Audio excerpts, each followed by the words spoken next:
Zander by B.T. Bard. Part 3 of 3. Chapter 21. The Next 3 Months. A month had gone by, and everyone seemed busy beyond their everyday activities. However, Beanland was always in the back of everyone's minds. All 5 portal travelers had made a pact with Zeron and with each other. They swore to never reveal anything about Beanland to another human being. Even though Grace had not traveled with them, she was the only person who knew about the portal travel. Therefore, she had promised the others to keep any knowledge about Beanland to herself. He usually shared everything with his wife, but Phil was especially careful to keep much of the trip to himself. A hint of romance began to blossom between Speck and Missy, which was fine with Brian, because his mom smiled more often. He liked Speck, and he liked the fact that he was kind toward his mom. There was one downfall with Speck, however.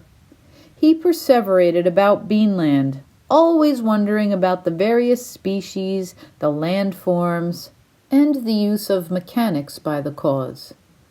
On the whole, he pondered about the pure existence of the entire place.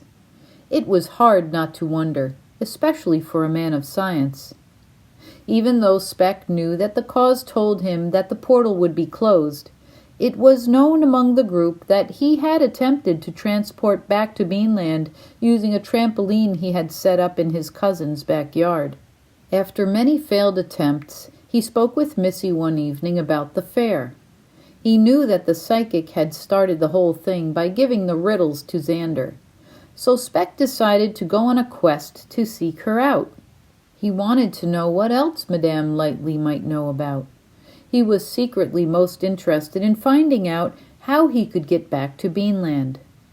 After finding out that the Carneys were heading to Texas next, Speck made arrangements to fly there with the hope of tracking down the psychic. "I'll be in touch. I figure I'm going to be gone for only about a week," Speck told Missy as he was leaving. Then he kissed her before walking into the airport. "Leave your cell phone on in case I miss you terribly," Missy requested. "You bet. I'll miss you too," he replied. Zander was highly irritated with Speck's persistence. However, he hadn't said anything particularly rude to the scientist. So while Speck was away, Zander expressed his feelings with the others about his frustration. He felt that Speck's motivation to advance in science was interfering with the moral issue of respecting the cause's directive to remain private. He was happily surprised to find that the others agreed with him. When Speck returned, he reported that he had no luck gathering any new information from the psychic. Still, Speck was determined to continue experimenting with traveling through the portal. This provoked a thoughtful group discussion. Speck was taken aback by the group's feelings about his persistence to go back to Beanland, and especially by Missy's disapproval. Zander explained that he wasn't surprised by Speck's interest. He knew how curious his scientific mind was about the environment, biology, and pollution. He voiced his concern about how people can be intrusive and invasive, which can disrupt the natural order of things. He gave examples from documentaries he watched. He reminded the group that Zeron wanted to make sure that people did not get involved with studying Beanland and doing experiments on its vegetation and life. Zeron's primary goal was to maintain an atmosphere of peace. Zander knew that Speck was aware of the cause's protectiveness of their land, because they had shared stories about the conversations and experiences they both had while visiting Beanland and its inhabitants. Missy reminded Speck how fortunate they all were to be able to have the experience that they had had in the first place, and that he should simply be appreciative of that opportune moment in time. Brian added his 2 cents by explaining that he understood Speck's draw to revisit Beanland. It was a place that they all felt comfortable in. Phil chimed in. "We all have important work to do, Speck.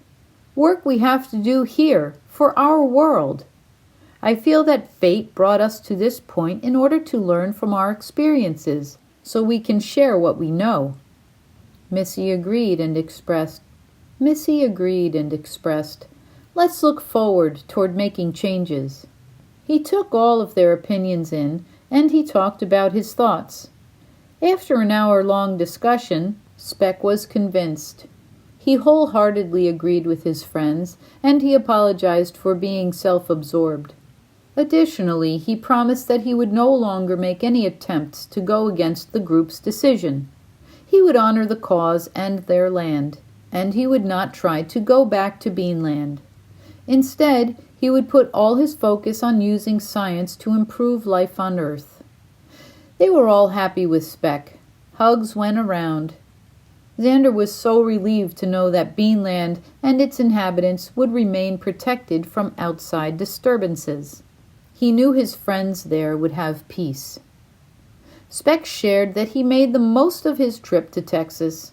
He gathered samples from a nearby mountain range and a few creek beds, which sparked a new ambition. He planned to begin gathering and testing samples of minerals from a 200-mile radius of his home. "This may be part of my mission," he revealed. He also planned to eventually expand his database by traveling to various locations throughout the United States. The others also seemed to be busily working on fulfilling Xeron's requests. After a short 3 months, Missy was making significant changes at the local vegetable co-op, where she introduced larger and healthier organic produce using her learned knowledge about growing crops and metabolizing nutrients.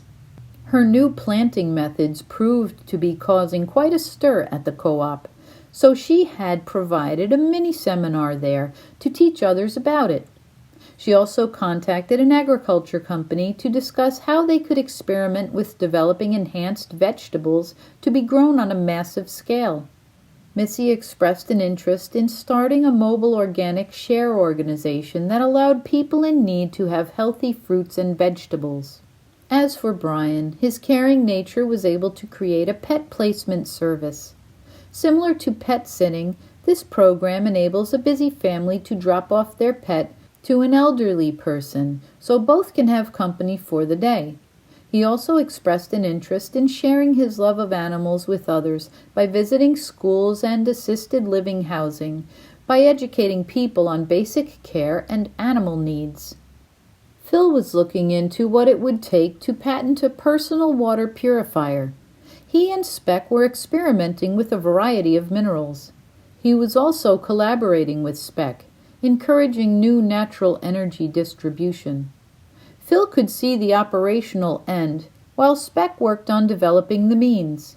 They expected this to be a big task, but were glad to be brainstorming the prospect of a usable outcome. Speck was also learning how to develop a way to educate other scientists about new and viable alternative energy sources, and how he saw changes happening in the scientific world. He also had plans to develop an organization called Energy for All, which would encourage all people to use natural resources. Phil was helping him brainstorm how to brand this. 4 of the 5 adventurers seemed to have a direction. However, Zander seemed to be floundering. He didn't actually understand what his objective was. He was certainly doing his share of exchanging comments on everyday life with a variety of pen pals around the world, mostly through online messaging. However, none of those strangers appeared to be a significant contact for him, which made him frustrated. How was he going to fulfill the request of finding friends that would share knowledge that would benefit changes in the world? He didn't know. Zander did manage to make a few older acquaintances in a yoga class that he participated in with Brian and Missy, but no great friendships formed. Yoga allowed him to develop better focus and work on breathing and meditation techniques. He was happy about that. Now back in school, the 9th grader didn't know how or why making new friends was going to be of any importance, but he kept trying to figure it out. He tried to talk to more people at school, including some with whom he had never associated before, but he hadn't become buddies with anybody new. He also tried to extend himself socially by joining a chess club. Nobody in the chess club made any kind of impact on him, but the game taught Zander to develop clearer thinking skills and encouraged the idea that one should think ahead before doing or saying anything. One thing that really grabbed Zander since his last visit with the cause was learning their meditative practices. Incorporating the SEIM chant for 10 minutes every morning truly helped him to relax. He was feeling a stronger, positive vibe for his mental and emotional well-being. He was also more focused and aware regarding daily matters, which helped whenever something seemed to invoke any bit of stress. This came in handy while he was taking a test he was unprepared for, and while he was babysitting his little sister. Zander was able to gain an awareness of his breathing. He could bring his mind to an open and clear state, and be able to take on whatever challenge he was facing in a more objective and controlled manner. His ultimate hope was that creating a clearer mind would guide him to his destiny, his purpose. In any case, he was certainly learning to have more patience. During one of his typical Sunday visits at his grandparents' house, his grandpa commented on how relaxed and happy Zander seemed. He agreed with his grandpa and thanked him for noticing. Then he joked that it was probably because of Grandma's banana custard pie. After their fourth backgammon game, he and Grandpa drove to the nearby arcade to play some air hockey. Zander loved spending time with his grandpa because they just seemed to understand one another. They went for some pizza and made plans to check out the new indoor golf course the following Sunday. As Grandpa was driving him back home, he joked, "You better take it easy with the meditating, Zander. You seemed a little slow with that last game of air hockey." Zander laughed as he shook his head. Chapter 22. Who is B4? It was the first cool day after school. Zander sat in his bedroom at his computer and saw that an unusual and mysterious emailer attempted to communicate with him. The first thing he noticed was the odd email address. It consisted of a combination of symbols, a handful of numbers, and one letter.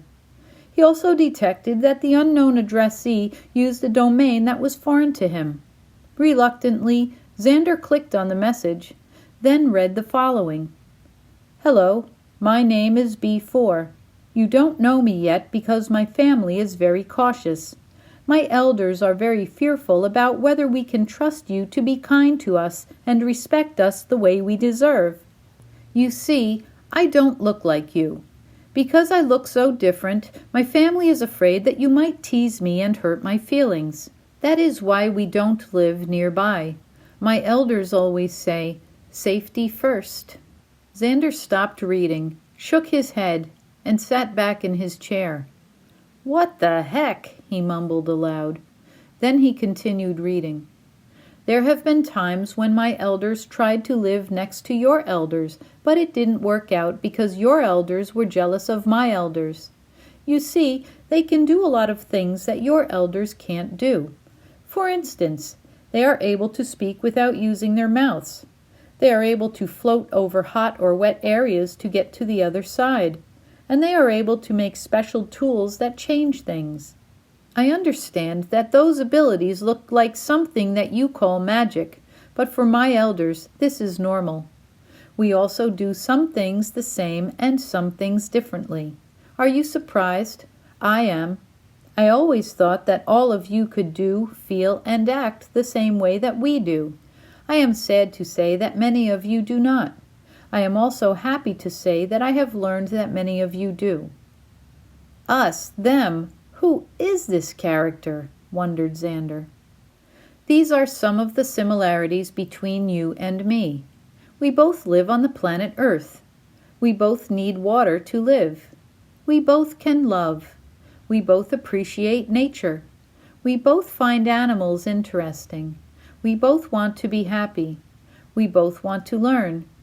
When you think about it, we really have a lot in common. It is really too bad that we just can't get along. If I looked like you and talked like you, I bet you would really like me. I wish we could meet. Sometimes I worry that my elders will do something or say something to your elders that will make them nervous or mad. Sometimes I worry that your elders will find out where we are living and try to destroy our home." Zander sat back in his chair. "You've got to be kidding," he scoffed out loud. "Sometimes I am worried that your elders will capture us. What would happen to me then? I am afraid that your elders will not be very nice. My elders do not like fighting, so they are very protective of my family and me. All I can hope for is that our earth will start getting cleaner so that I don't get sick. I love living here. My biggest wish of all is that one day I can meet you and you can meet me, and that when we do meet, we become the best of friends.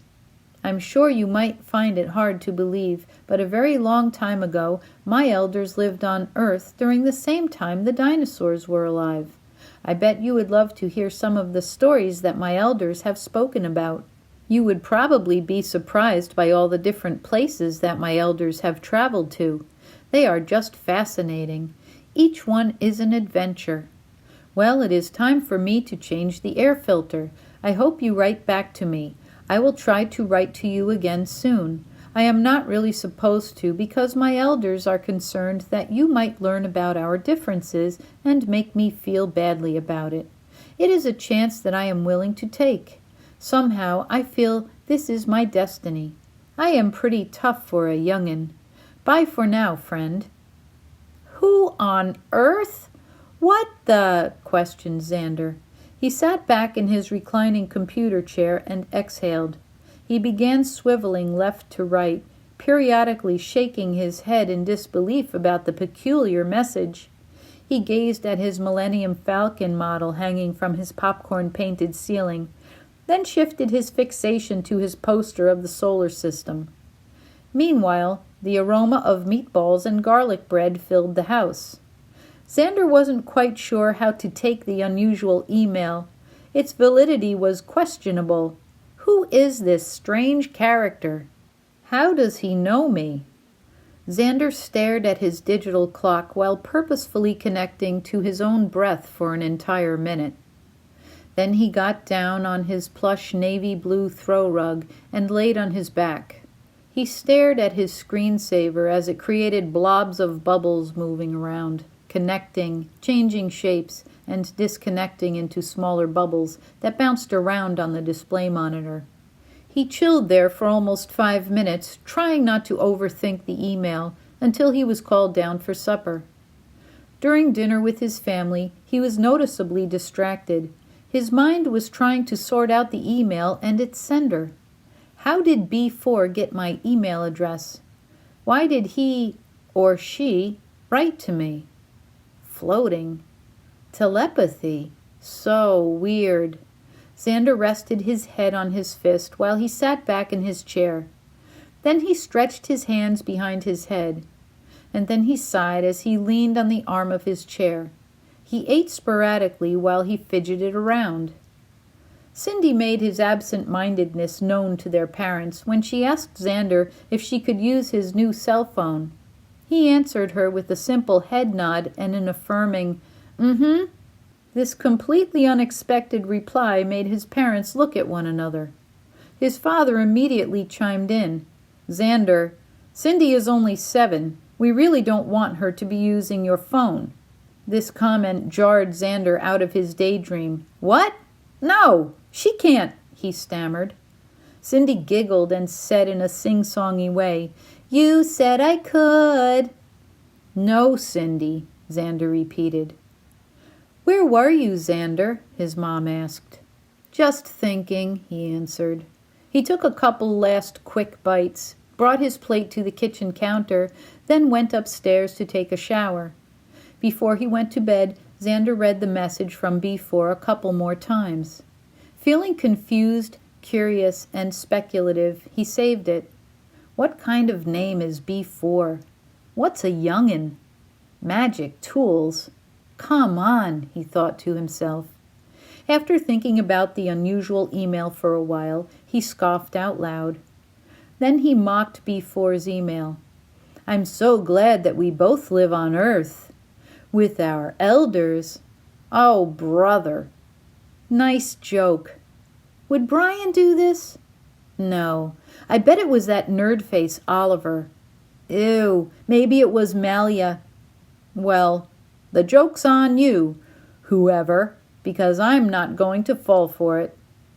Oh, yeah. My elders lived with the dinosaurs, too. Nice try, but I'm not a sucker. Zander had quite an internal dialogue going for a while, mostly due to the fact that the email really did make an impact on him.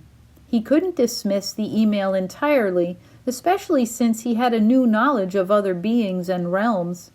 Still, in the back of his mind, he questioned the intention of its sender. The following day at school, B4 was on Zander's mind all day. He looked more closely at his classmates' reactions toward him. He went through the day quietly as he focused on the people around him.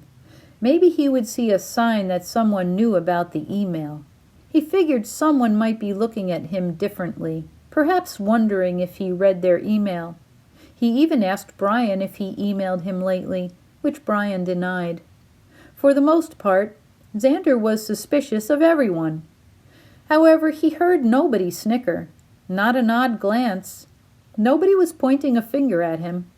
He looked for shifty eyes and staring glances. However, he saw absolutely no signs. Unfortunately, as the school day ended, the mystery was left unsolved. Zander began thinking that maybe a foreigner had made an attempt to converse with him. But why? For a prank?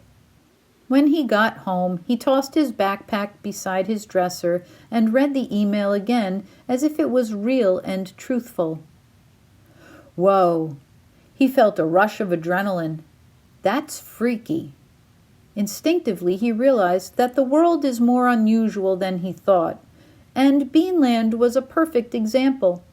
He met and saw many different beings and things there, things that were beyond normal human knowledge. He knew that one of the Kaws had magical abilities. Zander wondered if one of the Kaws could be writing to him. But he never saw a computer while he was there. Then again, he didn't go everywhere in Beanland. His whoa moment wasn't really about the Kaws, though. He was actually thinking that the unknown email message sounded like something that an alien might say. Could it be? Right. An alien wants to be my friend. Ugh! He felt stupid and he tried to brush it off. Zander began talking out loud to himself. Why? This is the question. And why me? What is going on? Could the Kaws be fooling with me? They wouldn't do that. They didn't seem like pranksters. Come on. Think, Zander. Maybe I'm thinking too much. He sat back in his chair and thought a bit more. Then he decided that he would sit quietly in a yoga pose and meditate. That always made him feel better. Maybe he could clear his mind. Nobody was home yet, so he had complete silence. The teen began to drone monotonously in accordance with the Kaws chant. Strength for the soul, strength for the mind, energy for creativity, energy for continuity, intuition to gain insight, intuition to believe, motivation to complete mastery, motivation to grow. After 4 repetitions of the SEIM chant, his breathing lengthened and his mind quieted. Then Zander went into a nice relaxing state for about 10 minutes. Afterward, Zander stretched and felt ready for anything. Then he had a little internal dialogue with himself again. All right, I'm just dealing with an email here. Pretty non-invasive. Okay. I'm going to write back to B4 and try to get more information. What's the worst that could happen? I never get email from a stranger again? Big whoop. Fine with me. He calmly and slowly walked over to his desk and sat down. When he clicked on his email, he saw that B4 had written again. He read aloud. Sorry, Zander, I am punished for writing to you without my Uli's permission. I am allowed only to write this message now. I hope to write to you again soon. B4. That is weird, thought Zander. It sounds like a kid.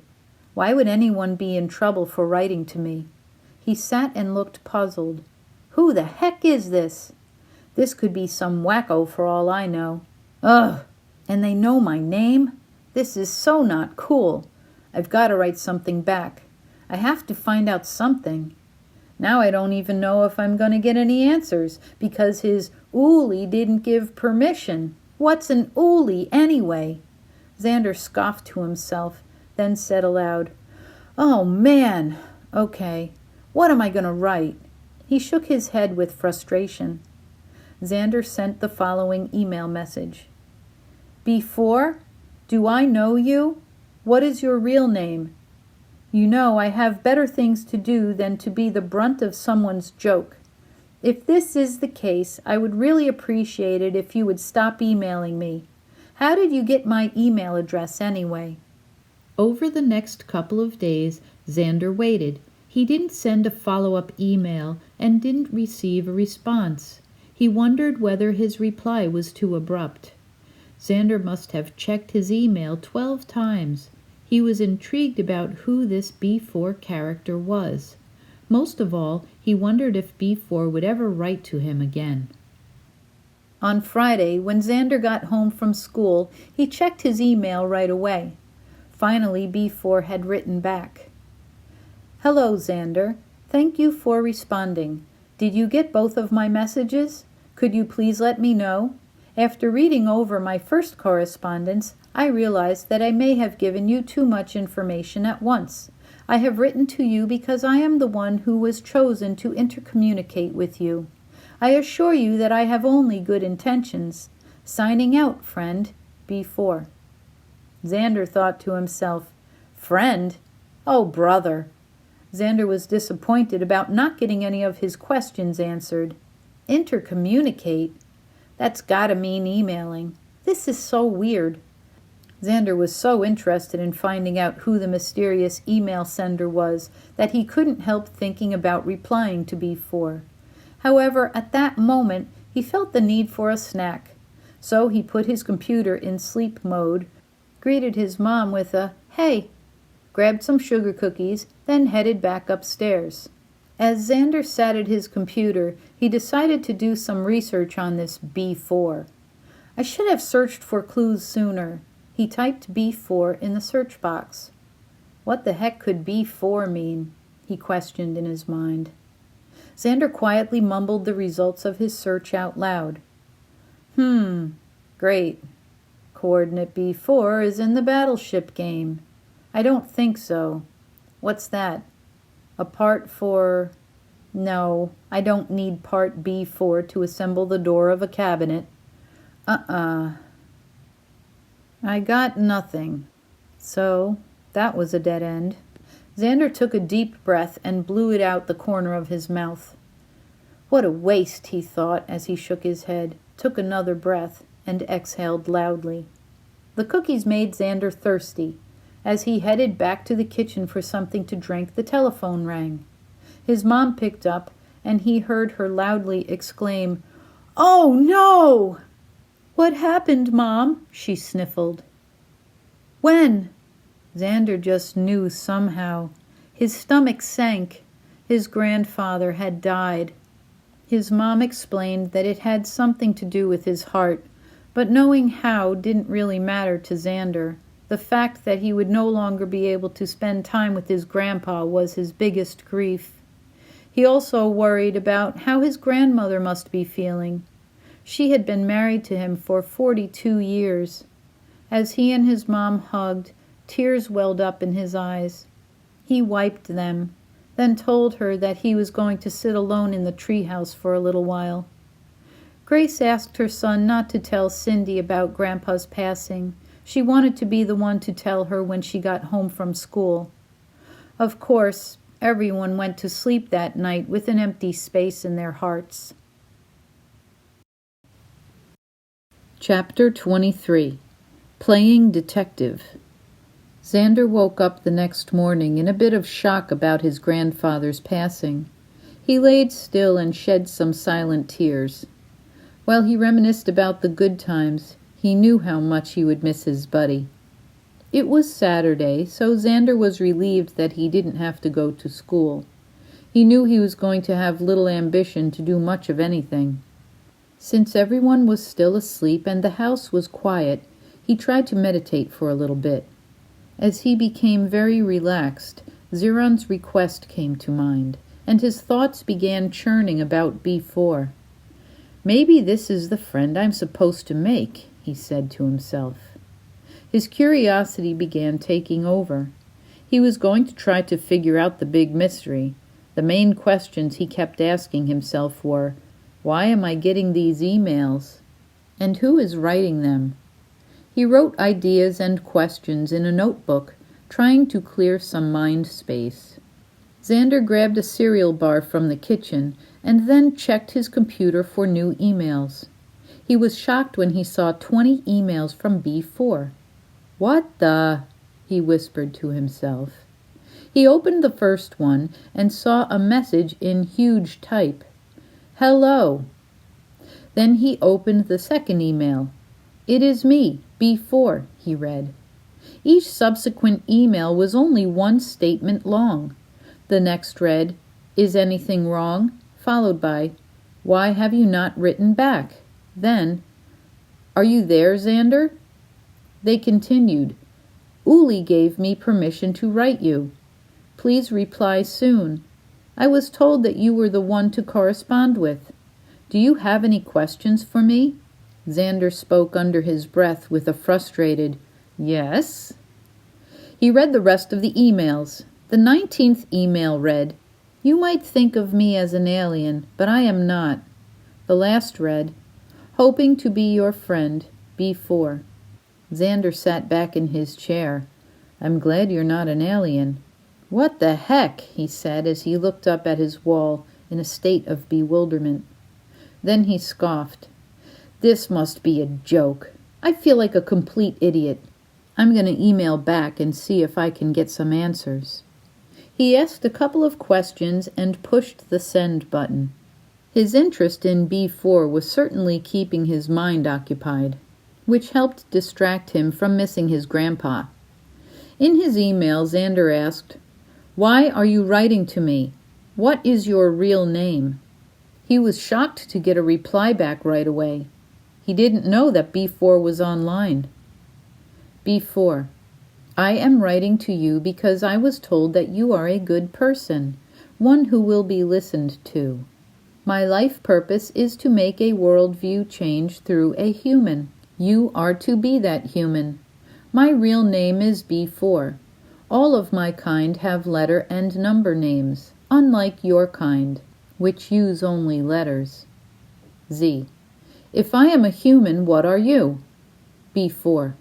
I am an earthling, like you, but my kind are known as geohydroxin subdwellers. Z. Where do you live?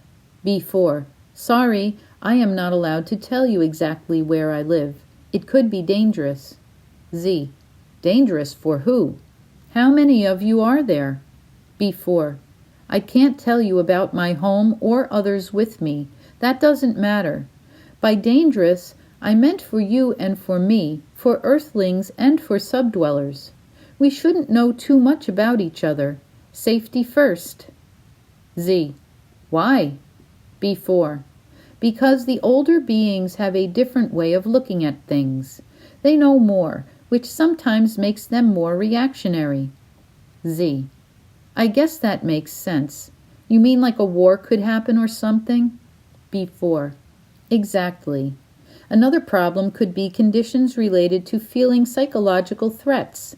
I have been told that many humans cannot handle changes, especially significant changes that create an innate feeling of vulnerability or a feeling of not being in control. Z. I hear you, B4. I'm just a little confused by what you mean by significant changes. Can you explain? Thanks. B4. As far as I know, and probably what you have learned by now, is that any time in the past when there have been any signs of an otherworldly being entering the realm of atmospheric Earth, your elders have felt threatened and protective. Even though my kind has never done anything to harm your kind, some of my elders are highly cautious due to our differences. I have heard that your kind tends to be barbaric in nature, and I am sorry to express that. Z.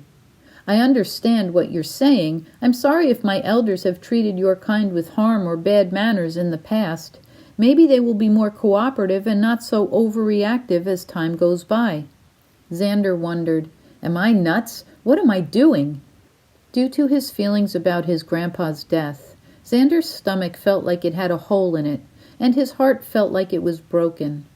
He tried not to think about his loss because it was too raw and too painful. He felt fortunate to have the mystery of B4 in front of him, because it was certainly a distraction from his everyday life. B4.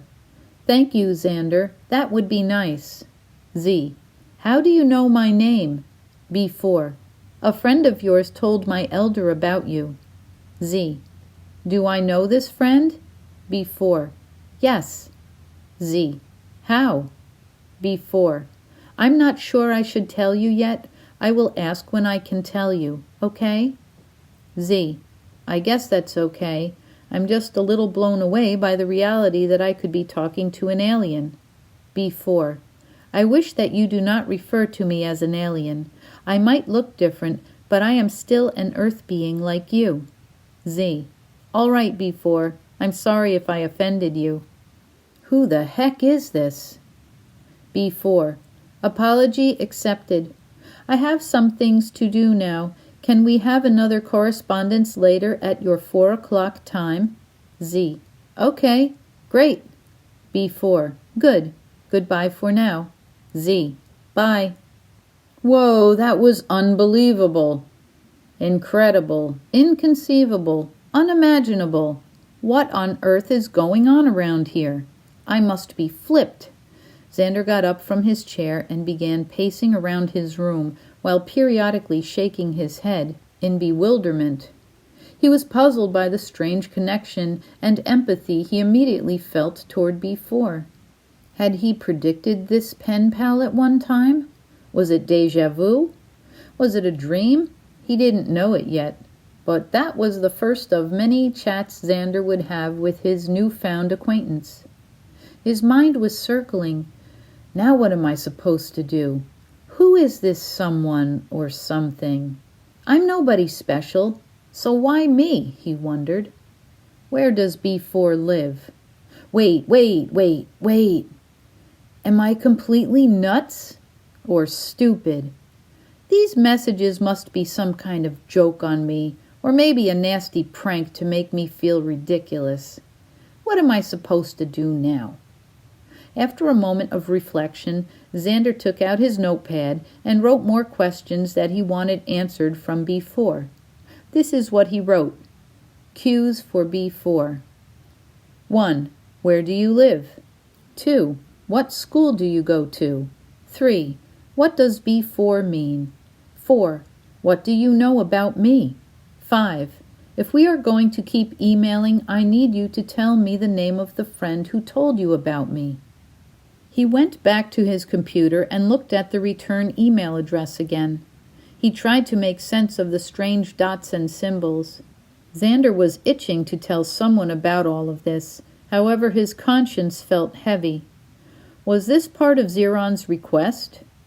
After calculating the pluses and minuses of revealing B4 to those around him, he concluded that he best keep B4 to himself for now. Instead, he was going to have to play detective. Zander jotted down key statements that he thought might be clues, particularly about the cause. He intended to ask the other Beanland travelers if any particular terms rang a bell with them about the cause. He asked about words such as geohydroxin and uli. He asked if anyone heard the term elder during their visit. and he wanted to know if the cause ever spoke about using air filters. To his dismay, none of his fellow travelers knew of any of those things. However, during his phone call with Speck, the scientist offered this insight. When you break down the word geohydroxin, geo could refer to geography or geology. Hydro meant water, and oxen sounded like oxygen. Zander hurried to write down this information. Each one of the travelers asked Zander why he was curious about these words. He didn't want to get into specifics, so he made up a reason. He said that he read a strange science fiction article which made him think of Beanland. They all bought it. For some reason, Zander's feelings oscillated about the reality of B4. Now he was feeling positive about making a connection. After he reread the email messages again, he tried to take B4 more seriously. What is a geohydroxin subdweller? Well, I know that sub means under, and a dwelling is a home. So I guess this character is supposed to live somewhere underground by water or something. His positivity quickly turned into agitation when he remembered that he had homework to do. What kind of weirdo is B4? This whole thing is totally wasting my time. I better focus on getting my social studies homework done for Monday. I've got to read and answer like 20 multiple choice questions. Zander took out his homework and got busy. Between B4 and knowing his grandpa would be buried the following day, his mind was a jumbled mess. Homework took him twice as long as usual. Promptly at 4 o'clock, Zander turned on his computer to get ready for another chat. He waited. Sure enough, B4 sent an email at 4:02. Zander was eager to ask more questions. B4. Zander? Z. Hi, B4. B4. How are you? Z. Can I ask you a question? B4. Sure. Z. Are you a boy or a girl? B4. To be honest, that is not something that I can answer easily, but I will do my best to explain. Gender specificity is not recognized until I am of age to identify my role in society. When I am ready, my family will support my decision to develop either male or female genitalia. However, I may also desire to forego a specific gender identity. Being male or female is a personal choice. Currently, I am genderless. Z. That's interesting, B4. Thanks for trying to explain. Is there anything that you can tell me about your relatives? B4. Sure, but I can tell you only what you can find in documentation, things that humans already know about. Z. That's fine with me. B4. I never knew whom you would refer to as my 10th great-grandfather, but I have heard that he was a terrific explorer and scientist.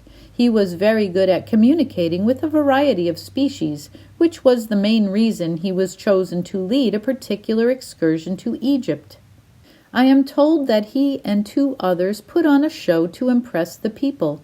They performed levitation, teleportation, and mind reading, which allowed them to have audience with Ramses II. He and his companions stayed with the Egyptians for about a month. They were drawn on vases, walls, and tablets so that their visit would be remembered. The people actually believed that my 10th great-grandfather was sent to them from the stars. We kind of laugh at that because my family has always been connected to Earth. That particular great-grandfather is said to have served as a spiritual guide for Ramses II. Z. That sounds awesome. Really. So cool. B4. You would probably also be interested in the fact that my grandfather, 5 times removed, gave advice to the Knights Templar. I am very proud of my ancestors. Maybe you can tell me some interesting things about your family history. I would like to read about it. Zander thought, great. I can't wait to tell you all about my great-grandparents running a diner and about how my great-great-grandparents struggled to put food on the table during World War I. Oh, brother. Zander began having doubts about B4 again. Who is this character? Probably that weird doofus Harvey from Computer Lab. He's such a sci-fi geek. Z. Well, I don't know about my family history much more than 100 years ago. Xander's mother called upstairs to him. Zander! Brian's here! Come on down! All right, be right there, he yelled back. B4. That would be fine to me. Z. I'm sorry, B4, but my friend just came over and my mom called me to go downstairs. I've got to go. I wasn't expecting company. B4. I understand, Zander. We can continue tomorrow. Same time? Z. Not tomorrow. Let's try for Monday at 4 o'clock. Zander knew he would be with his family all day, and in fact, all week. He didn't deem it necessary to tell B4 about Grandpa, so he didn't.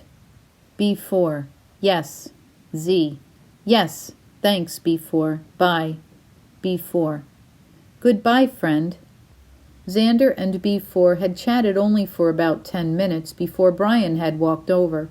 The two teens played some make-it-take-it basketball, challenged each other in a little one-on-one, and then competed for the most free throws. Zander was a little behind on the count, but he didn't seem to care. What's up, Z? Brian asked. Where are you? Major thinker all of a sudden. He knew about Xander's grandpa, but since his pal hadn't talked about it, he didn't want to bring it up and get him upset. Zander answered after a long pause. Yeah, I suppose. Just homework stuff, I guess.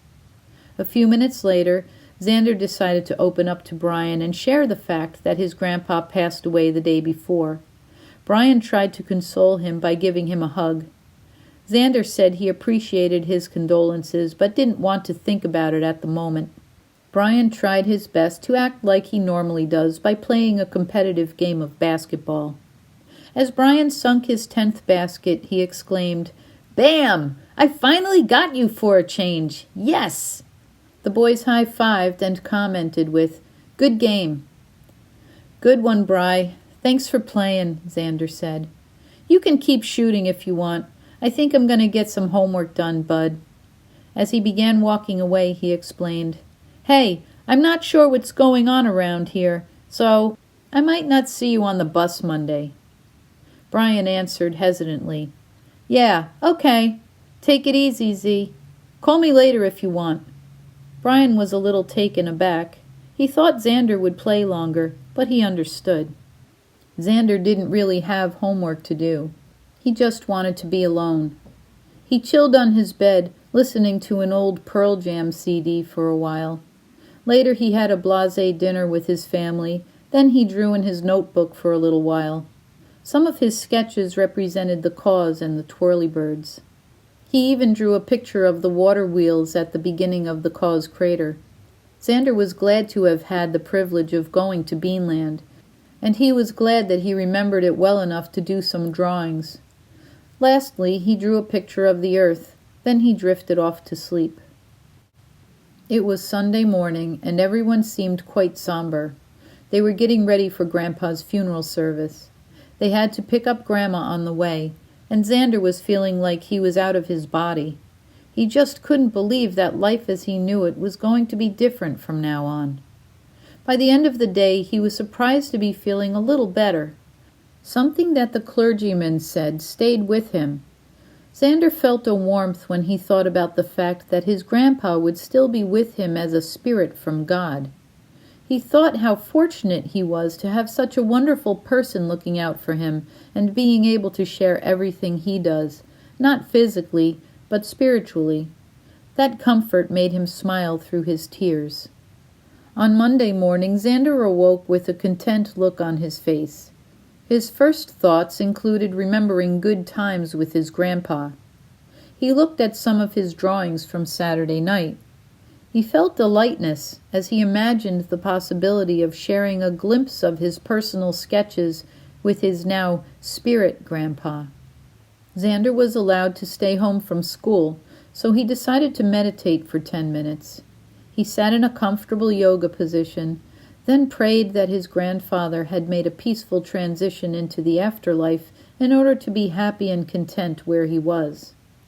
Zander hoped that his grandpa could feel the warmth and love he was sending. Although he was sad knowing that he would not spend more time with his old buddy, he felt fortunate that he had had him in his life for 13 years. He cried silent tears while feeling both fortunate and vacant simultaneously. Zander sadly muddled through the day, feeling like a zombie. His mind periodically questioned the integrity of B4. By the time 4 o'clock came, he was ready to interrogate his new friend. Family from out of town were visiting with his grandma and his parents in the kitchen, and he was ready to have his mind occupied on something else for a little while. He went to his room, changed his clothes, and began typing. Z. Hi, B4. I need you to answer some questions for me. B4. All right, I will try. Z.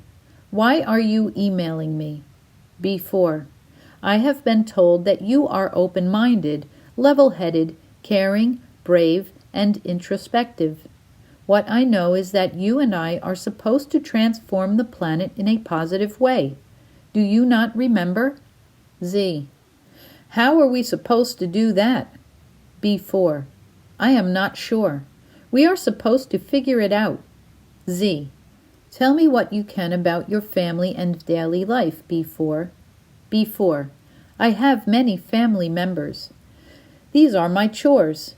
Change the air filter. Help my mother prepare meals. Walk fizzle.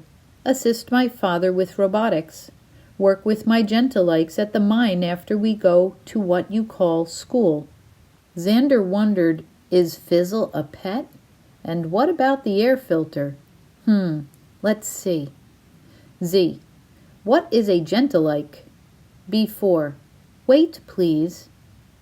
B4. You call them siblings. Z. Oh, and what is a fizzle? B4. My pet. Z. What kind of pet? B4. It is a type of lizard. Z. What is the air filter for? B4. For getting clean oxygen. Zander had a thought about the air chambers in Beanland. Z. Do you live in Beanland? B4. No, Zander. Z. Tell me what you can about your home. B4. We have water. We have greenery. We have soil. Very much what you have. That's not really about the house, is it? Z. Where do you live? B4. On Earth. I remember that, smarty pants. Z. Okay, but where on Earth? B4.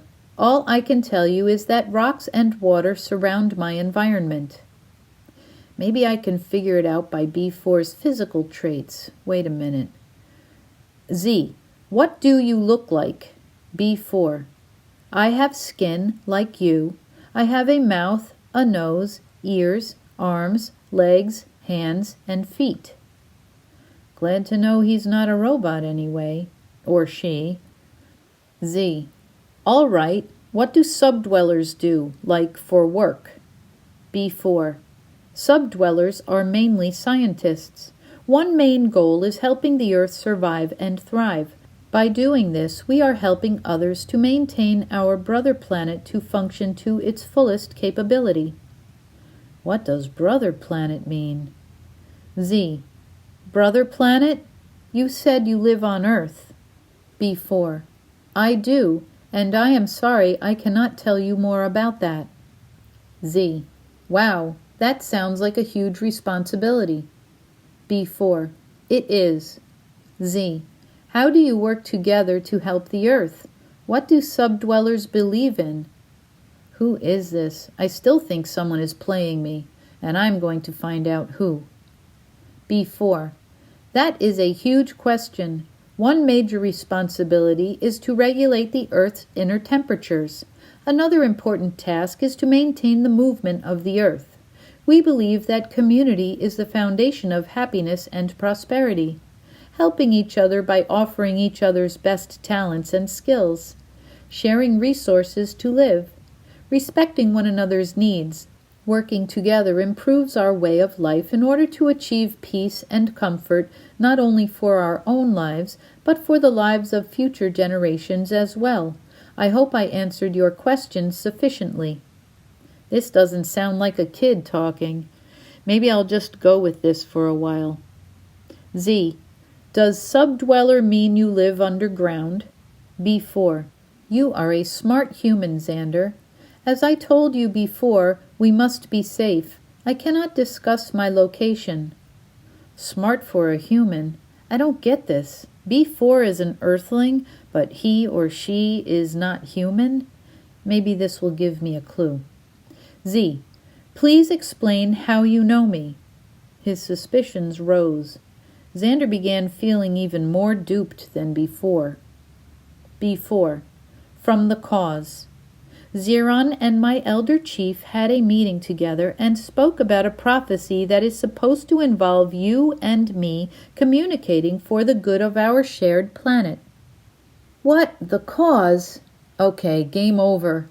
That can only be one person. Zander was positive. Z. Got ya, Brian. B4. Who is Brian? Z. Come on, I know it's you. B4. No, Zander, I am B4. Z. Right. B for Brian and 4 for choosing 4 o'clock to chat online. Very clever.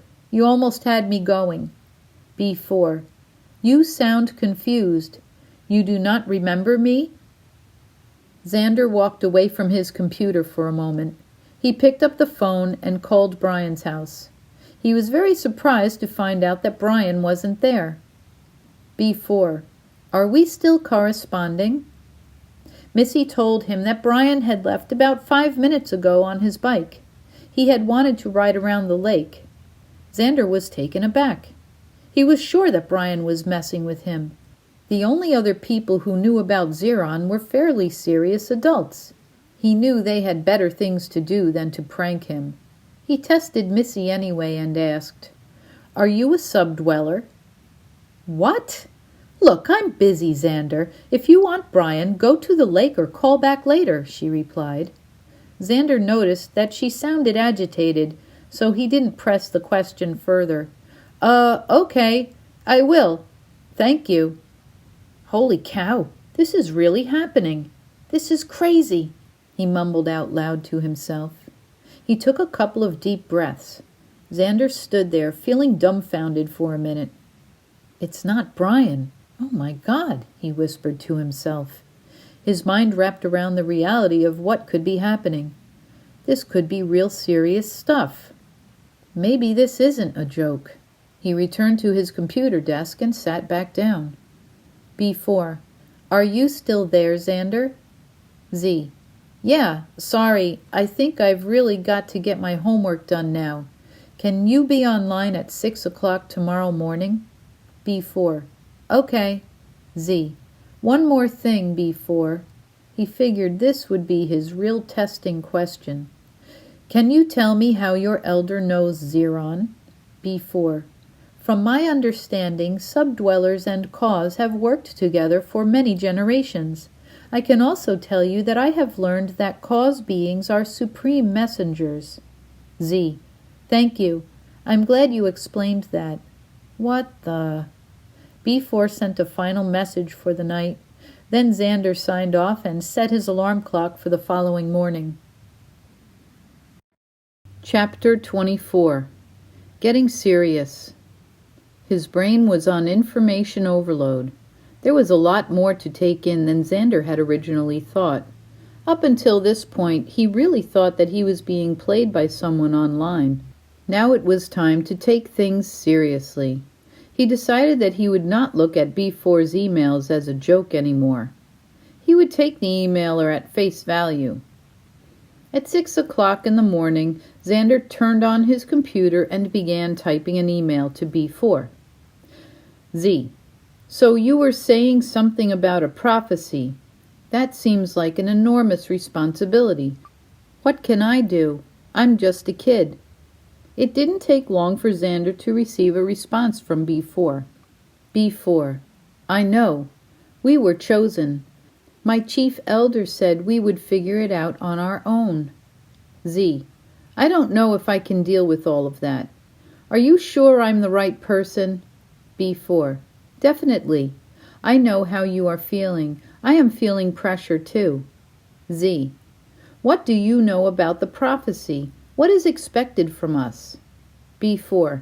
Simply put, increase world peace, promote international cooperation, merge into global unification, facilitate clean planet initiatives, encourage better health, promote healthier foods, foster communal living. Simply put, Zander questioned it all. Ugh. Okay, take a breath. Zander took a deep breath, then thought to himself, I have to be mature about this. Think a moment. Zander took another deep breath and loudly exhaled. Then he began typing. Z. That's interesting and very smart. I actually thought about some of these things the other day. What if things were more balanced?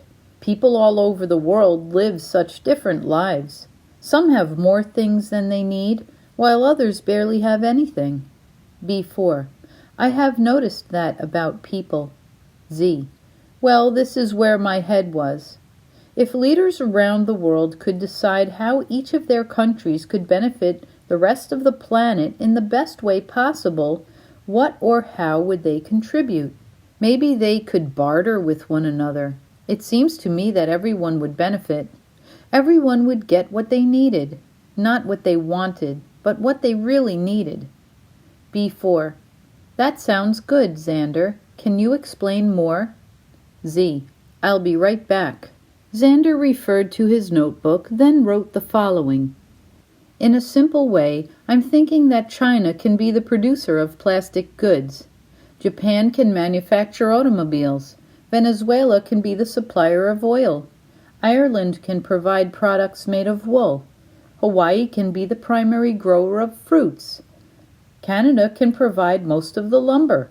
France can provide beef and cheese. Germany can manufacture guns. America can provide entertainment. And Iran can grow pistachios and other nuts. There are many other places with other resources to offer, but this is just a rough start list. Kind of like a what-if list. B4.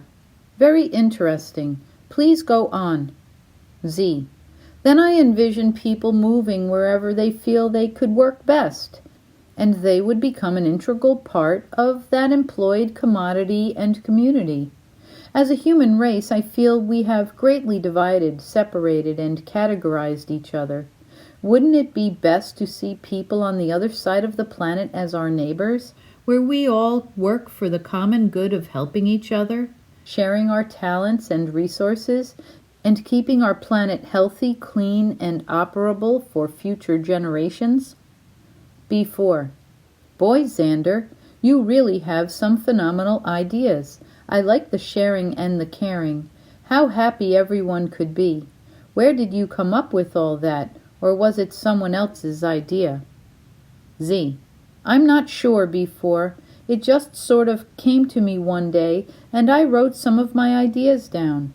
It felt like I had an incredible insight, so I just wrote some of those countries down based on what I learned in school about their product contributions.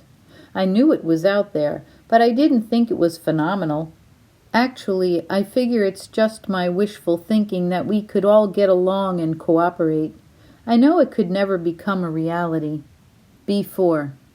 Now I know why we were destined to meet, Zander. Your ideas for a better society and an improved world might just be the thing that could inspire my elders to help your people understand a common goal for betterment. Would you mind if I shared your ideas with them? Maybe I am part of this prophecy for real, thought Zander. Common goal for betterment. Is this the prophecy? New laws, ways to live by? Z. I don't mind at all. I'm glad you feel that my way of thinking could help anyone in any way. I'm curious, B4, do subdwellers use money? B4, we use something like it to track our choices and interests, but we do not buy things like humans do. We use a rating system to categorize our worthiness, then we get an allotment. Luxury items consist of natural resources, usually mineral-based. Z. Your system sounds pretty cool. It seems like the more effort you put in, or the more important your job is, the better your rating. Is that right? B4. I think you understand the rating system, but it does not feel or sound cool. Z. He chuckled. Cool means good. One more question. When you say minerals, do you mean jewels? B4. We're interested in geological natural resources for energy purposes, not for embellishments. Certain minerals can provide fuel, electricity, healing power, and communication availability. So cool. I wonder what they are. Just then his mother knocked and reminded him about the time. Z. Sorry, I have to get ready for school now. B4. That is fine, Zander. Z. Let's continue our conversation at 4 o'clock, all right? B4. Yes, 4 o'clock. Z. Thanks. At 4 o'clock, Zander signed online and continued his earlier conversation with B4. Z. B4, can you tell me more about these minerals? B4. I can tell you a little. I don't know everything. Is there anything particular that you want to know? Z. Well, I'm pretty interested in the names of the minerals that can be used for the things you mentioned earlier. B4. 1. Quartz can aid in communication and electricity. 2. Uranium ore can be used for oil, fuel, and heat. 3. Diamonds can be made into strong cutting tools. 4. Iron is used for magnetization. 5. Citrine and amethyst are used for healing. Your kind is familiar with most of these, and many continue to learn. Z. Wow, that is awesome. I have heard about some of those uses. It seems like minerals could really help us more than we know. B4. You are right, Zander. In fact, my elders have tried to teach some of those properties to your people in the past, but most of them rejected the knowledge. From what I understand, it is all very complicated for most human individuals to grasp.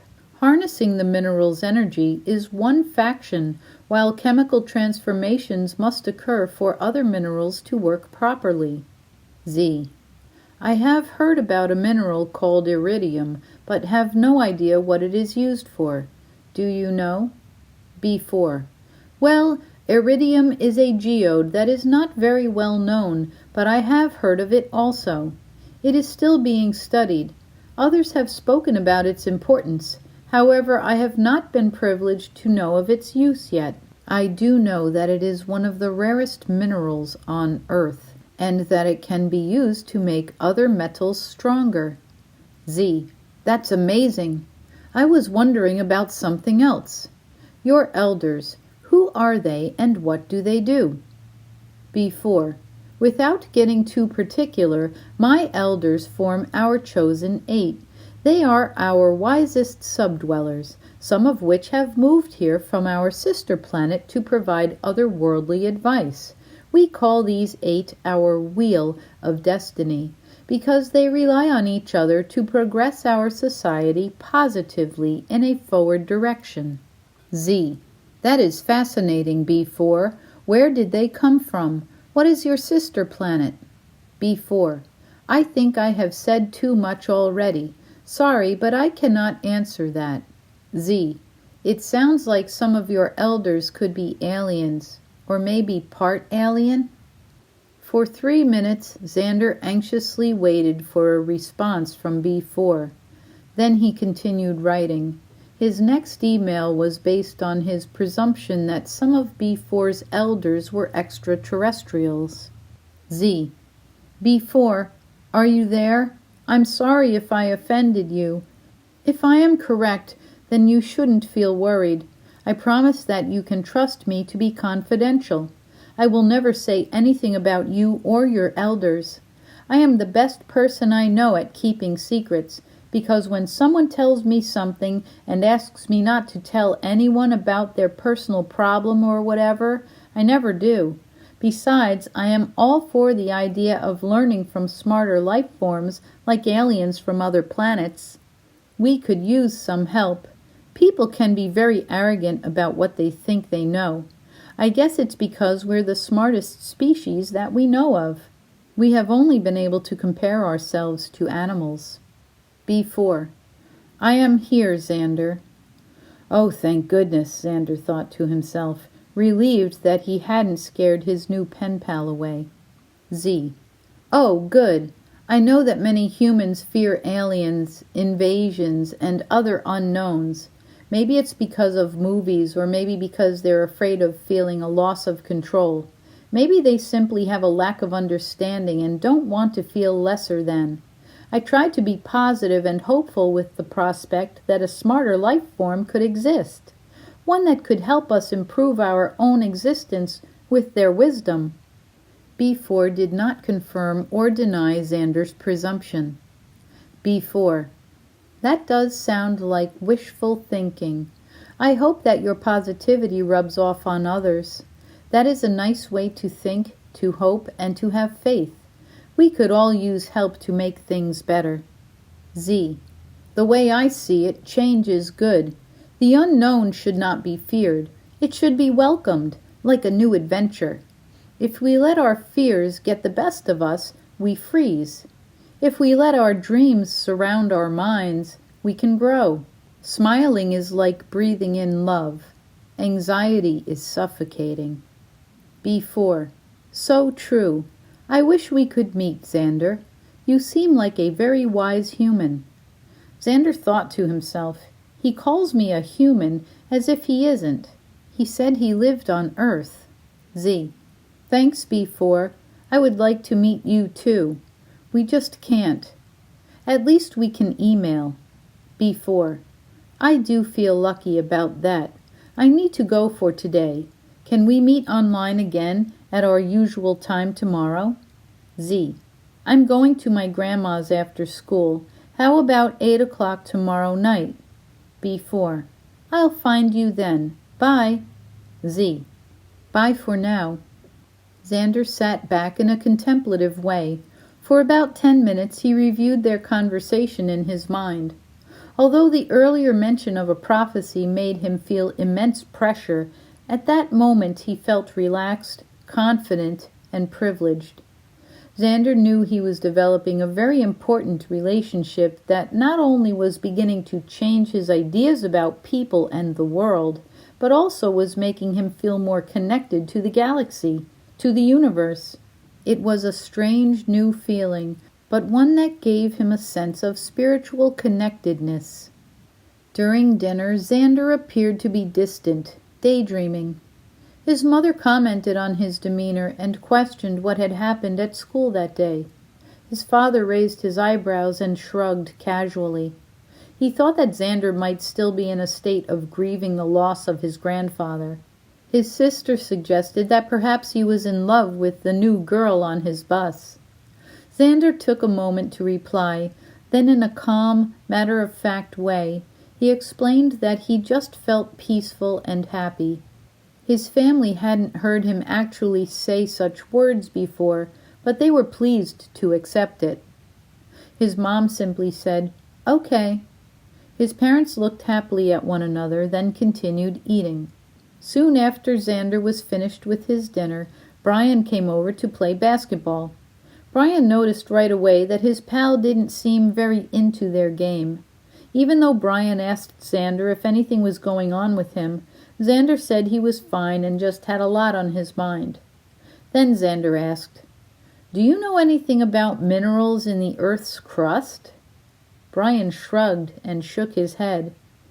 "That's a spec question." Then he requested, "Hey, block my jump shot." Zander showed little effort. Soon after, Brian invented an excuse to go home. He told Zander that he had forgotten to help his mom with something. Zander replied, "That's all right. We're going to my grandma's pretty soon." They said their goodbyes and acknowledged that they would see each other on the bus in the morning. Chapter 25. Learning about the Earth. The following day at school, Zander looked inquisitively at his classmates. Even the students not in his class were giving him strange looks. Why were they looking at him in a funny way? Strange Sally always looked at him a little bug-eyed, but he expected that. At first he thought they knew something about B4, but that was just his paranoid theory. Luckily, phys ed was Zander's first class. While he was getting ready, he saw that he was still wearing his button-up pajama top. That certainly gave him a clue that his mind was elsewhere, and made him understand why people were looking oddly at him. For the remainder of the day, he decided to leave his gym shirt on. Zander went to the library during study hall. He thought he would try to find out some things about the Earth. B4, being a subdweller, made him curious. He was surprised to find out some facts about the land. Although it is between 3 and 5 miles thick under the oceanic crust, it is up to a whopping 25 miles thick under the continental crust. He thought about the possibilities of extraterrestrials living underground. How could they travel underground? Could they live there using advanced technology? Maybe a species could live underground, below the Earth's crust, or maybe under the ocean floor. He was intrigued by this mystery. Zander also discovered that while much of the ocean is many miles deep, part of the ocean is over 35,000 feet down. Unfathomable! Most of the ocean is about 39 degrees Fahrenheit, which is cold but not freezing. Also, at 1,600 feet below the ocean, one can barely see light. Plus, most of the planet is made up of the ocean. He thought. Zander learned that the Earth's crust is up to 44 miles thick. He was also surprised to find that under the crust, the Earth's mantle makes up 2/3 of the Earth's mass. The mantle is almost 18,000 miles thick, which is mind-blowing, and is a hot, solid rock made up of nickel, garnet, peridotite, diamond, and eclogite. Zander also found that it is made of minerals including silicon, iron, oxygen, and magnesium. This was all new knowledge to him. He also read that the outer mantle is a piping hot 2,520 degrees Fahrenheit, and the inner mantle is an incomprehensible 5,400 degrees Fahrenheit. As he continued reading, he discovered another interesting fact. A magnetic field is created by heat escaping from the Earth's inner core, combined with massive circulations of hot, molten iron in the outer core. It has something to do with convection and the Earth's rotation creating an electric current, a geomagnetic field.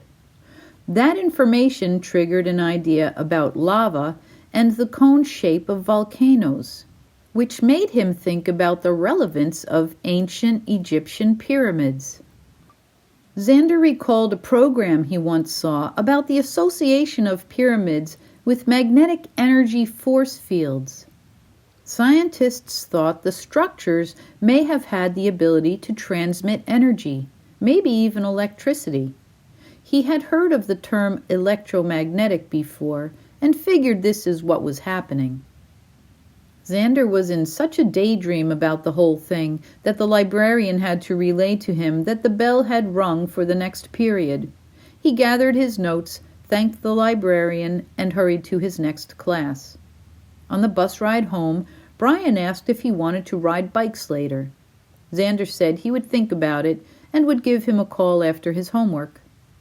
At 4 o'clock, Zander chatted with B4, sharing some of the things he had found out while in the library. He was feeling pretty good about everything, especially after B4 complimented him on making the effort to research about the Earth on his own. The compliment motivated Zander to do more research, so after some brief emailing, he went to the local library. Just before 5 o'clock, Brian called the Harmon's house looking for Zander. Grace told him that he could find him at the library. When Brian said he was going to ride his bike over there, Grace asked that he tell Zander to be home for dinner by 5:30. After finding him, Brian asked Zander why he was there. Zander said he was doing research for a science project. Then he quickly changed the subject and told Brian that tomorrow he would definitely play basketball or go for a bike ride with him after school. Brian was busy the next day. He reminded Zander that he does his pet project called Senior Smiles every Friday after school. Since he couldn't hang out, he asked Zander if he'd like to go with him tomorrow. Zander liked dogs, and he thought that his grandpa would have encouraged him to go with Brian, so he agreed. On Friday, Zander rode to the nursing home with Brian and Missy. The drive was fun because he had two furry friends licking his fingers through the dog crates. When they got there, Zander was happy to hold Goldie's leash. She was a Spaniel-Lab mix. Everybody who looked at Goldie smiled. Most of them stopped to give her a quick touch. Brian was originally concerned about Zander going along, afraid it would stir up the grief of missing his grandfather. Instead, Brian noticed that Zander was grinning from ear to ear as he walked through the building and interacted with the residents. The day was a happy success. There were a lot of seniors in the rec room that day, and the boys felt that they made a wonderful impact on the residents. The dogs seemed to enjoy all the love and attention, too. However, upon leaving the building, Zander felt a sadness come over him. So many people are there, probably missing their home, wanting to be with family, or missing a pet. Maybe this was the only time during the week that some of them smiled. He felt guilty about leaving. He was also glad that he never had to visit his grandpa in a place like this. During the ride home, Zander brought up the idea that the seniors might enjoy other kinds of pets, such as lizards, cats, ferrets, and rabbits. They all discussed the variables and the possibilities, concluding that perhaps other people and pets could rotate and donate their time for Senior Smiles. Brian liked the idea and said he would try to figure something out. Perhaps he would start with an interest meeting. Chapter 26. A Questionable Encounter. Zander slept peacefully that night. During the weekend, not only did he feel empowered by helping with the Senior Smiles project, he was glad that there was a good chance it would turn into an ongoing program. He also felt pretty good about knowing that his new non-human friend and the other subdwellers were looking out for the well-being of the earth and all living things. The weekend was more relaxing and quiet. He missed his grandpa on Sunday. However, that did not stop him from visiting with his grandma for a couple of hours to share some lemonade while they played Grandma's favorite word game. When Monday came, he went through his usual school morning routine. Zander appeared to be content. He had an unknown permanent smile on his face as he casually greeted various classmates and teachers throughout the day. He felt a lightness in his step. He felt a peacefulness sitting at his desk. He savored his sweet, juicy Honeycrisp apple at lunchtime, and he took his time enjoying his bologna and cheese sandwich, especially knowing that his mom had made it for him. Zander felt on top of things, until social studies class. After a lecture and a graphic video about the atrocities of World War II, and some of the stories that his classmates shared about the experiences of their great-grandparents during wartime, Zander began to feel awful. His empathy got the better of him as he developed a headache and started feeling nauseated. Zander asked to be excused and went to the nurse's office. By the time he got there, he he already felt half better.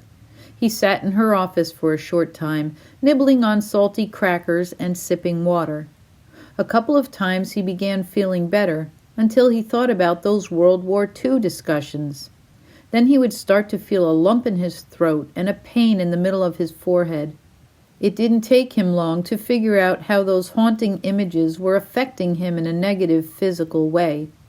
His self-awareness helped him to halt his thoughts about horrific wartime scenarios and to quiet his mind.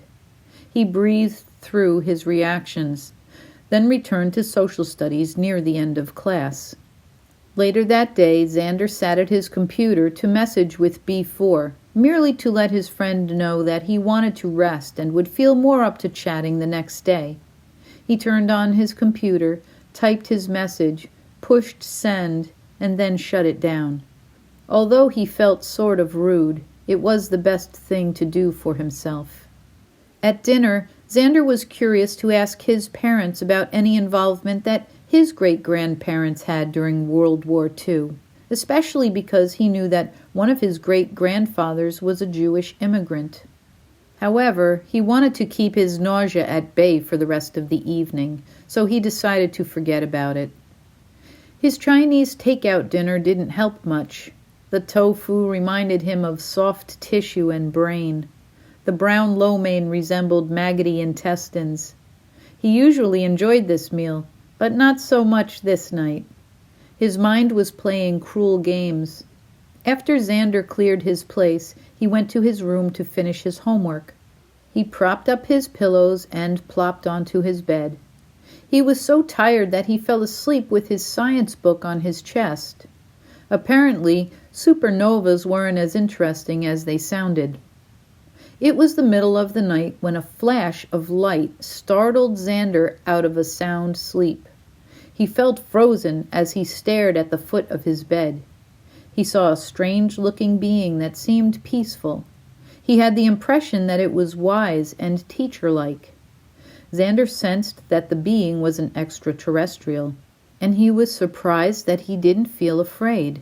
Instead, he felt cooperative and inquisitive, as if a hypnotic state had taken hold of him. Without speaking, the being motioned Zander to follow it out of the house and into his backyard. He saw a huge blue light shining down from a silvery, dark, yet shiny elliptical object that was hovering over him. It was outlined with a neon purple light and was twice the size of his house. The being pointed toward the blue beam. Zander walked under it and felt a weightlessness as he drifted upward into what he knew was a spaceship. Although his senses were keen and he felt tingly all over, he was frozen still, as if he could not speak or gesture. Taken by the arm, Zander was placed onto a table to lie down. As a glass shield was lowered over his midsection, he started to smell familiar scents. First lavender, then cinnamon, then roses. This put him in a happy place. The shield accompanied the warbling whirring of a machine, similar to the sound of a magnetic resonance imagery machine. Shortly after, he was suddenly alarmed by the smell of burnt matches. Zander began blinking rapidly and opening and closing his mouth while licking his lips. He was highly affected by the sulfur aroma. While in this uncomfortable state, he felt a jolt of nervous adrenaline when he spotted a very tall, thin figure approaching him. It dripped liquid into Zander's eyes and mouth. Not only did Zander feel an uncomfortable loss of control, but he also felt physically invaded. This being had the same dark, glassy eyes as the smaller beings, yet this one made Zander feel like it knew his memories and thoughts. Their khaki-colored skin was wrinkly and hairless. They wore lightweight, dark cloaks with paper-thin, sandal-like footwear. They reminded him of monks crossed with Star Wars characters. When the tall being walked away, the glass shield moved upward from Zander's midsection to over his face. The last thing he remembered was seeing a variety of colors and sounds, and then a series of familiar pictures quickly flashed before him. It was a hypnotic experience. Most of the pictures he was shown were pleasant: a flower, a house, a table, and all set to a rhythmic droning. As the pictures changed, the tones changed. He was mesmerized. Zander woke the following morning in bed, tucked under his blankets, with his book now placed on his end table. He felt a little sleepy, but he went along with his day as normal. He had no memory of the night before. After school, he walked in the back door of his house and grabbed a glass of water. On his way upstairs, his mother reminded him that he had an appointment for a health checkup the following week. Blips of memories from the previous night flashed in his mind.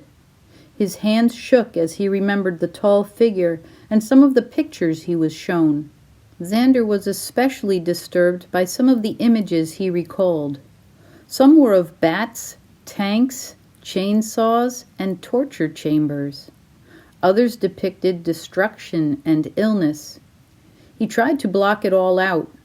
Recalling more memories of the abduction seemed moot to Zander, because remembering wasn't going to help him forget. Remembering could cause stress and nausea.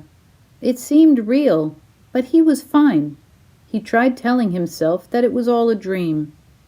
Zander tried to do some homework to get his mind focused on something else, but he simply couldn't shake his feelings of confusion and stress. He tried to meditate, but questions involving his memories from the previous night infiltrated his brain. What should I do? Should I tell someone? Who? Maybe stress or social studies class caused the nightmare.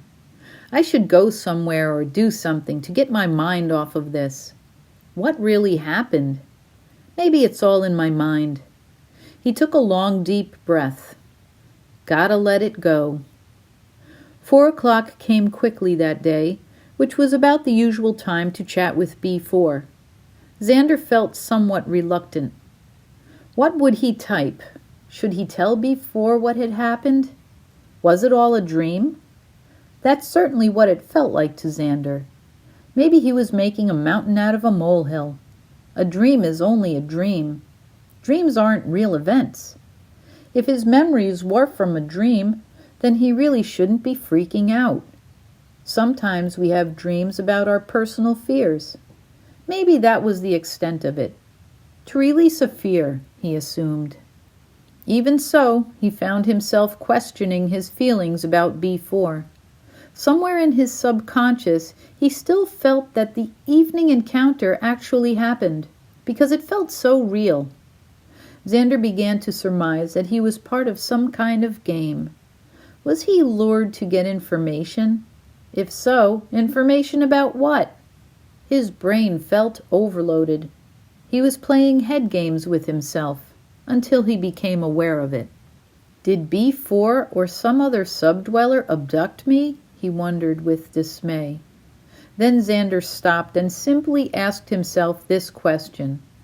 What has B4 actually done to harm or scare me? Nothing, he thought to himself. If anything, I felt like I was being educated.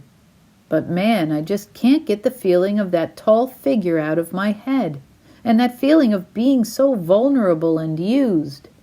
Maybe that's why people are afraid of aliens.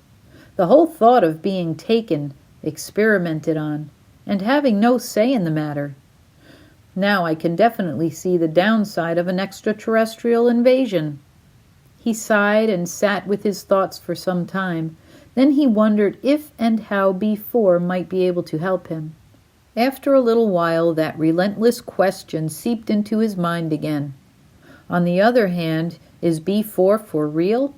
Zander was once again asking himself if he really thought that B4 was being honest with him about being a subdweller and wanting to better the planet and such. Feeling alone, confused, and anxious, he decided to forego his 4:00 chat that day. Instead, he tried to meditate. But his usual meditation didn't work for some reason.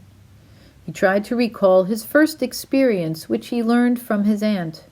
When he was 8, he visited her during spring vacation. That's when she introduced him to sitting quietly while focusing on a breathing pattern. Unfortunately, that didn't work this day either. He had recently learned a method of meditation while studying a unit on the human brain in his health class. His teacher practiced Buddhism and had taught the class how to quiet their minds by sitting in chairs and concentrating their eyes on a spot. Zander felt it had worked pretty well for him on his first try.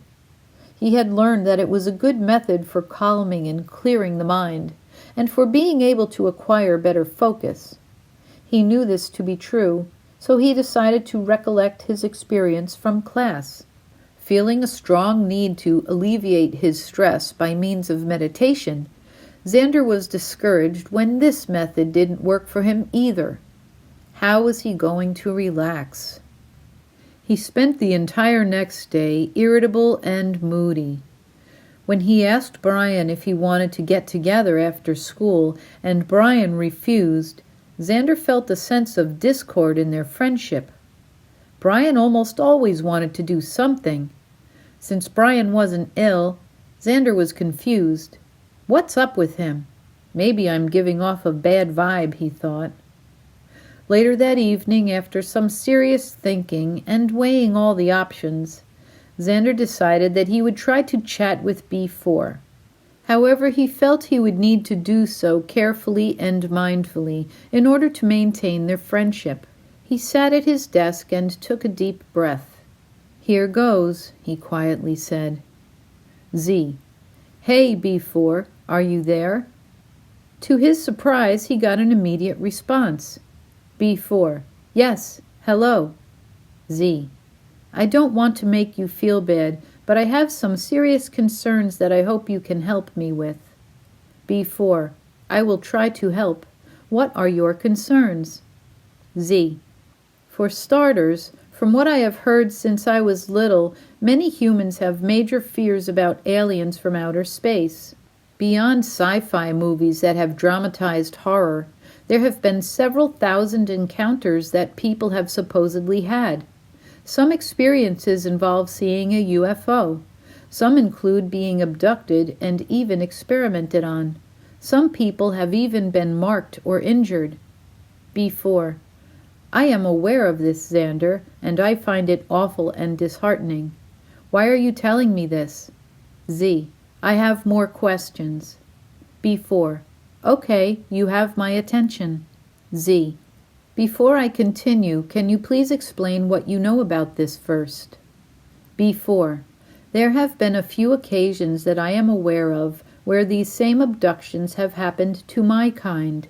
It has been quite upsetting to us. As for UFOs, there have always been unusual flying objects, some seen here and some seen throughout the galaxy. I know that people use the term unidentified, but we simply use the term space vessel.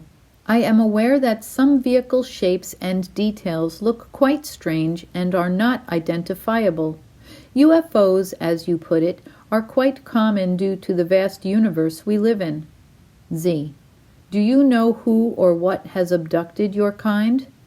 B4, "Kind of. Many of our elders believe there is a huge scientific community from another planet that mostly focuses on genetics. They believe these extraterrestrials travel the galaxy doing experiments on a variety of life forms. The big question is whether the experiments are for good or evil. Another hypothesis involves the thought that more ETs from different planets are coming. Some may want to cause harm. I guess it is possible that there could be ETs that come here to help but accidentally cause harm. Perhaps there are super-intelligent ETs, not so bright ETs, and then several others that fall in between. Maybe some ETs arrive out of curiosity, maybe even for a day visit." Z. "Like a field trip?" B4, "You could call it that." Z. "Wow, I never thought of all those possibilities before. That makes me kind of nervous." B4, "I did not mean to make you nervous, just informed." Z. "While we're on the subject, I remember seeing a TV program about ETs involved with cow mutilations. Do you know anything about this? B4. I have heard about this. My suspicion is that ETs may be doing this for experimental purposes. I hope it is to benefit science and not to be harmful. It seems to happen very fast. There is little anyone can do to prevent it. It is certainly unsettling. Z. Please don't take this the wrong way, B4, but can you tell me again what subdwellers are doing here on Earth? B4. As I said before, I have always lived here like you. This is my home. You are sounding interrogative. That hurts my feelings. No typing was done by either for a couple of minutes. Z. I apologize for making you feel bad. I guess we should just try to email again in a couple of days. B4. That might be best. Z. Bye. B4. Bye. This was the first time that B4 appeared to be angry or upset. Zander felt badly about that, but he also felt relieved to have some time to think. Chapter 27. Let There Be Peace. When he woke up the following morning, he remembered that he had a day off. Zander was so glad that he didn't have to go to school. He felt a strong need for some peace, especially since his recent uneasiness with both Brian and B4. Zander hung his wristband on his door handle, which his family knew to allow him privacy. He put some soothing New Age music on his computer. Then he cleared an area on his rug and placed a pillow in the center of it. He sat with his legs crossed and put on his headphones. He placed his hands palms up on his knees, sat still and straight, and then he began purposeful breathing in a long rhythmic pattern. He was frustrated because he had a difficult time achieving a meditative state. All day he tried at various times and in various places, but he just couldn't. At least he felt relaxed. On Sunday he was thrilled to have the house to himself. Phil, Grace, and Cindy had gone to the South Derby shopping mall for the day, which was an hour away. They had left before Zander woke up, which was around 10:30 that morning. He decided to start his day slowly. He tried to meditate while he was still somewhat relaxed. He sat cross-legged on his rug, put the New Age music on fairly loud to drown out potentially distracting sounds from outside, purposefully relaxed each muscle in his body, then began his long rhythmic breathing. It was peaceful, but not meditative. He was missing his grandpa. Zander tried to have a normal day of hanging out by shooting hoops, riding his bike around the neighborhood, and playing video games. Those activities were short-lived. Brian went somewhere with his mom for the day, so he was on his own. With everything going on in his mind, he decided to just vegetate. That day he watched 2 movies and ate an entire bag of chips. He dozed off a couple of times. He also read some comics in his treehouse while gazing at the clouds from time to time. It was a lazy kind of day. His family returned home at 6:30. On Monday, when Zander got home from school, his mom was busily knitting on the porch. He knew that he had about an hour of silence before Cindy got home from school, so Zander set himself up for meditating. Music on, cross-legged on the rug, and rhythmic breathing. He felt it working. He felt peaceful and relaxed. As thoughts entered his mind, he released them for later. Eventually, he was able to achieve a clear mind and finally a feeling of lightness. He tried to stay with the empty blackness in his mind, concentrating on not thinking. A thought would enter, and he would tell his brain to save it for later. Zander could sense that it was working, so he continued to focus on taking long, slow breaths. At last he was really relaxing. What a relief. He contained himself and remained focused, feeling a great sense of achievement. Entering an even deeper state of relaxation, Zander began seeing flashes of light in his mind's eye. Then he saw swirls of colors from time to time, which made him slightly curious to open his eyes. Instead, he kept still and calm. He slowed his breathing even more, keeping a steady, rhythmic flow. His meditation became more purposeful and peaceful. He felt totally grounded while at the same time sensing an upward connectedness, a feeling of being spiritually centered and protected. All of a sudden, things began to change, to develop into something completely unexpected. Zander felt a light upward pull at the top of his head.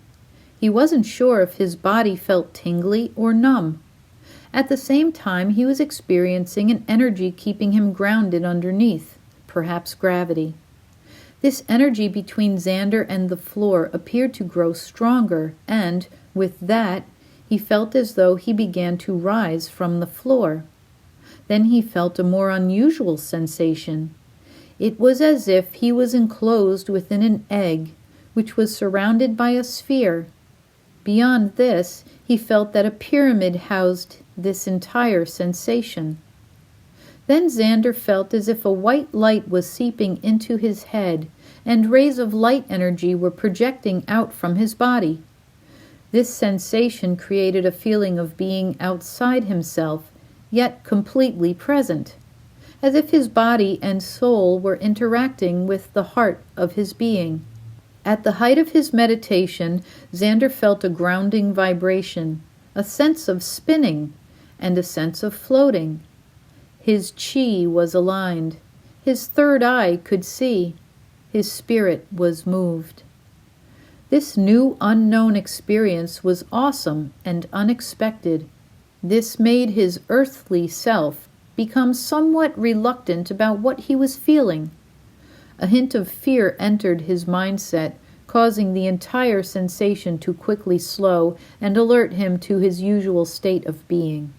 When this heightened state of meditation ended, he remained relaxed and still.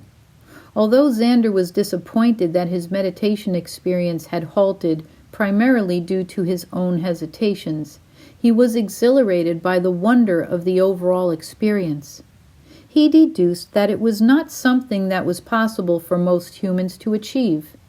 He felt enormously lucky and privileged to have reached that state of being, of love, of connection to a greater source. A minute of that was worth a lifetime of positive experiences. He was a bit awestruck, and he was pleased that he could have that experience on his own, with nothing more than himself. When he got up, Zander told his mother he was going for a walk.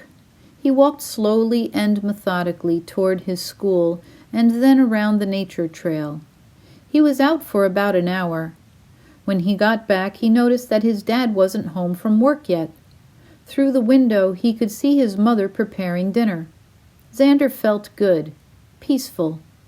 He decided to chill in the treehouse for a little while. As he looked up, he followed the changing cloud shapes in the sky and listened to the birds chirping. All of a sudden, he heard some crashes in the kitchen, followed by his mother screaming out his name. It sounded alarming. She was also shouting some strange blurbs of discontent. "Wah! Ah! Zander! Come quick! Help! Yeah!" He sensed her urgency and flew down the fort rope, then ran to the kitchen in a panic. As he stood in the doorway, he leaned on the counter while panting. She wasn't bleeding. Nothing was broken. Nobody else was there, and she hadn't passed out. His mother was on top of the kitchen table, her arms bent in front of her, her fists clenched, and her head seemingly shivering. As he tried to catch his breath from the adrenaline buildup, he let out a high-pitched sigh. Zander was relieved to find her unscathed, but immediately asked her what was wrong. She pointed toward the trash can and mustered up a little energy to whisper, "Mouse." Zander was relieved to find out that she was exasperated over only a wee little mouse. To him it wasn't an emergency. When he calmly told his mother he would handle it, she explained that his father usually took care of them. She mentioned that he should be getting home soon.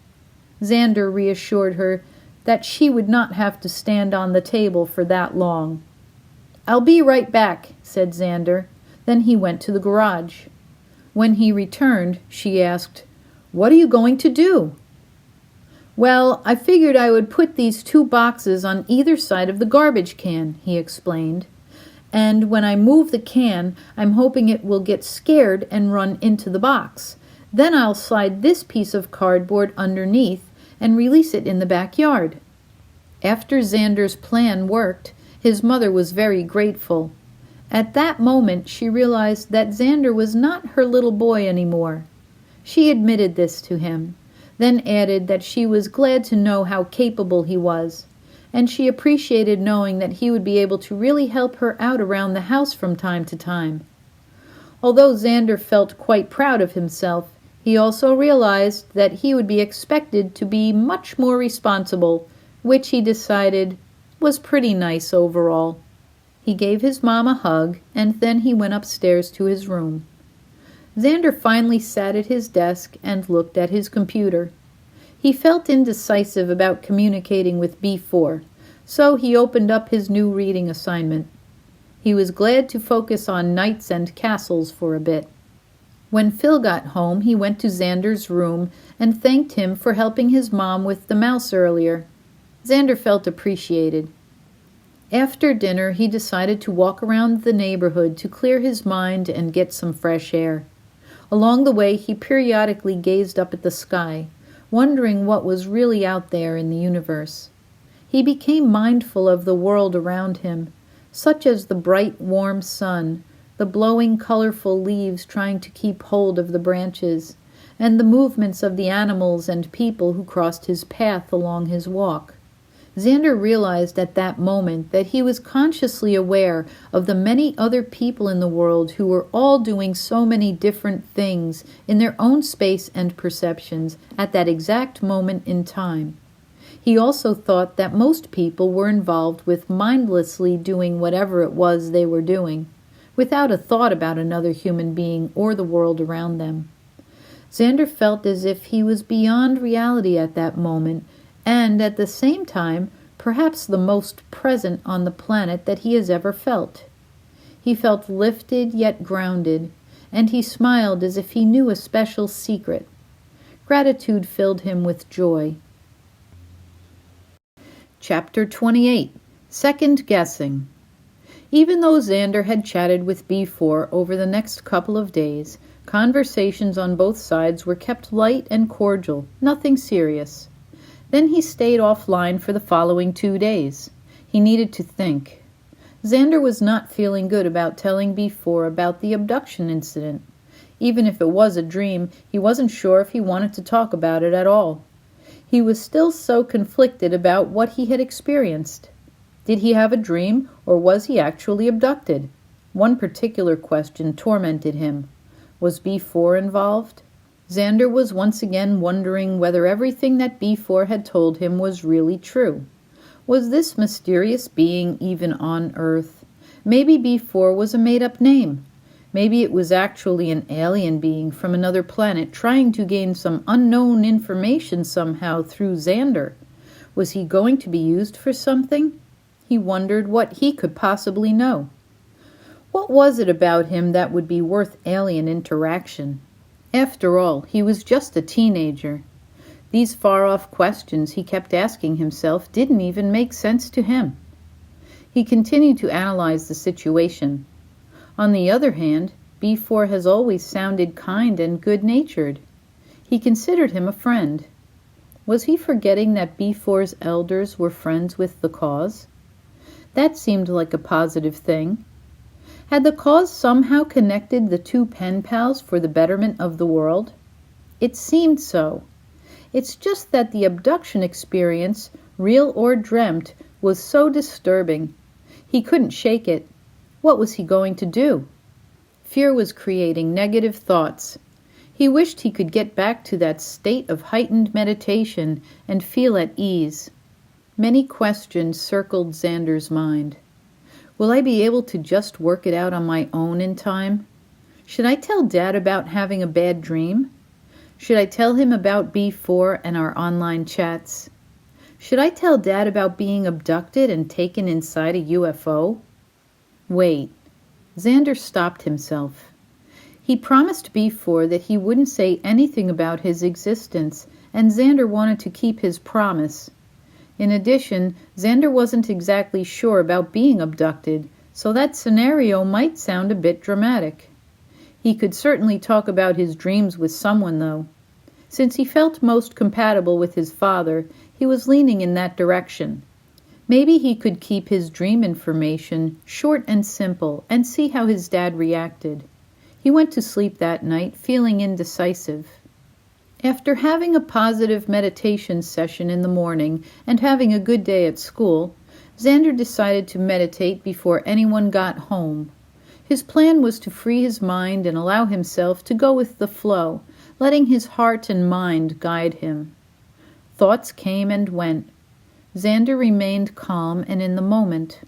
Afterward, Zander felt that he should simply tell B4 about his internal conflict, hoping that his online friend would be able to help him in some way. When 4 o'clock came, Zander was ready. Z. Hi, B4. B4. Hi. I was worried about you. I thought you might have been sick or had a computer malfunction problem. Z. Well, I do sort of have a problem. B4. Can I help? Z. I'm not sure. B4. I can try. Z. I'm not sure. B4. Why? Zander hesitated for a moment, then frantically began typing. Zander told B4 absolutely everything about his abduction experience, including the whirring sounds he had heard, the images he had been shown, and the feelings he had felt. It was a cathartic outpouring. B4. My goodness, Zander, no wonder you were so upset. I understand your hesitation to tell me about what happened. I wish I could alleviate your distress. Your experience sounds like the Greys at work. However, it is possible that you had a dream based on your fearful subconscious working through your empathy toward other human abduction stories you heard about. Can I ask you a question? Z. Sure. B4. Do you have any unusual or new marks on your body? Z. I haven't really looked carefully, and I definitely can't see my back. Why? What should I look for? B4. Well, from what I have heard from my elders, abductees often find symmetrical pinpoints in exact locations on the left and right sides of their bodies. Z. That's interesting. Why is that? B4. I am not sure, but that is what I have heard. Look everywhere. Z. So far, no clues.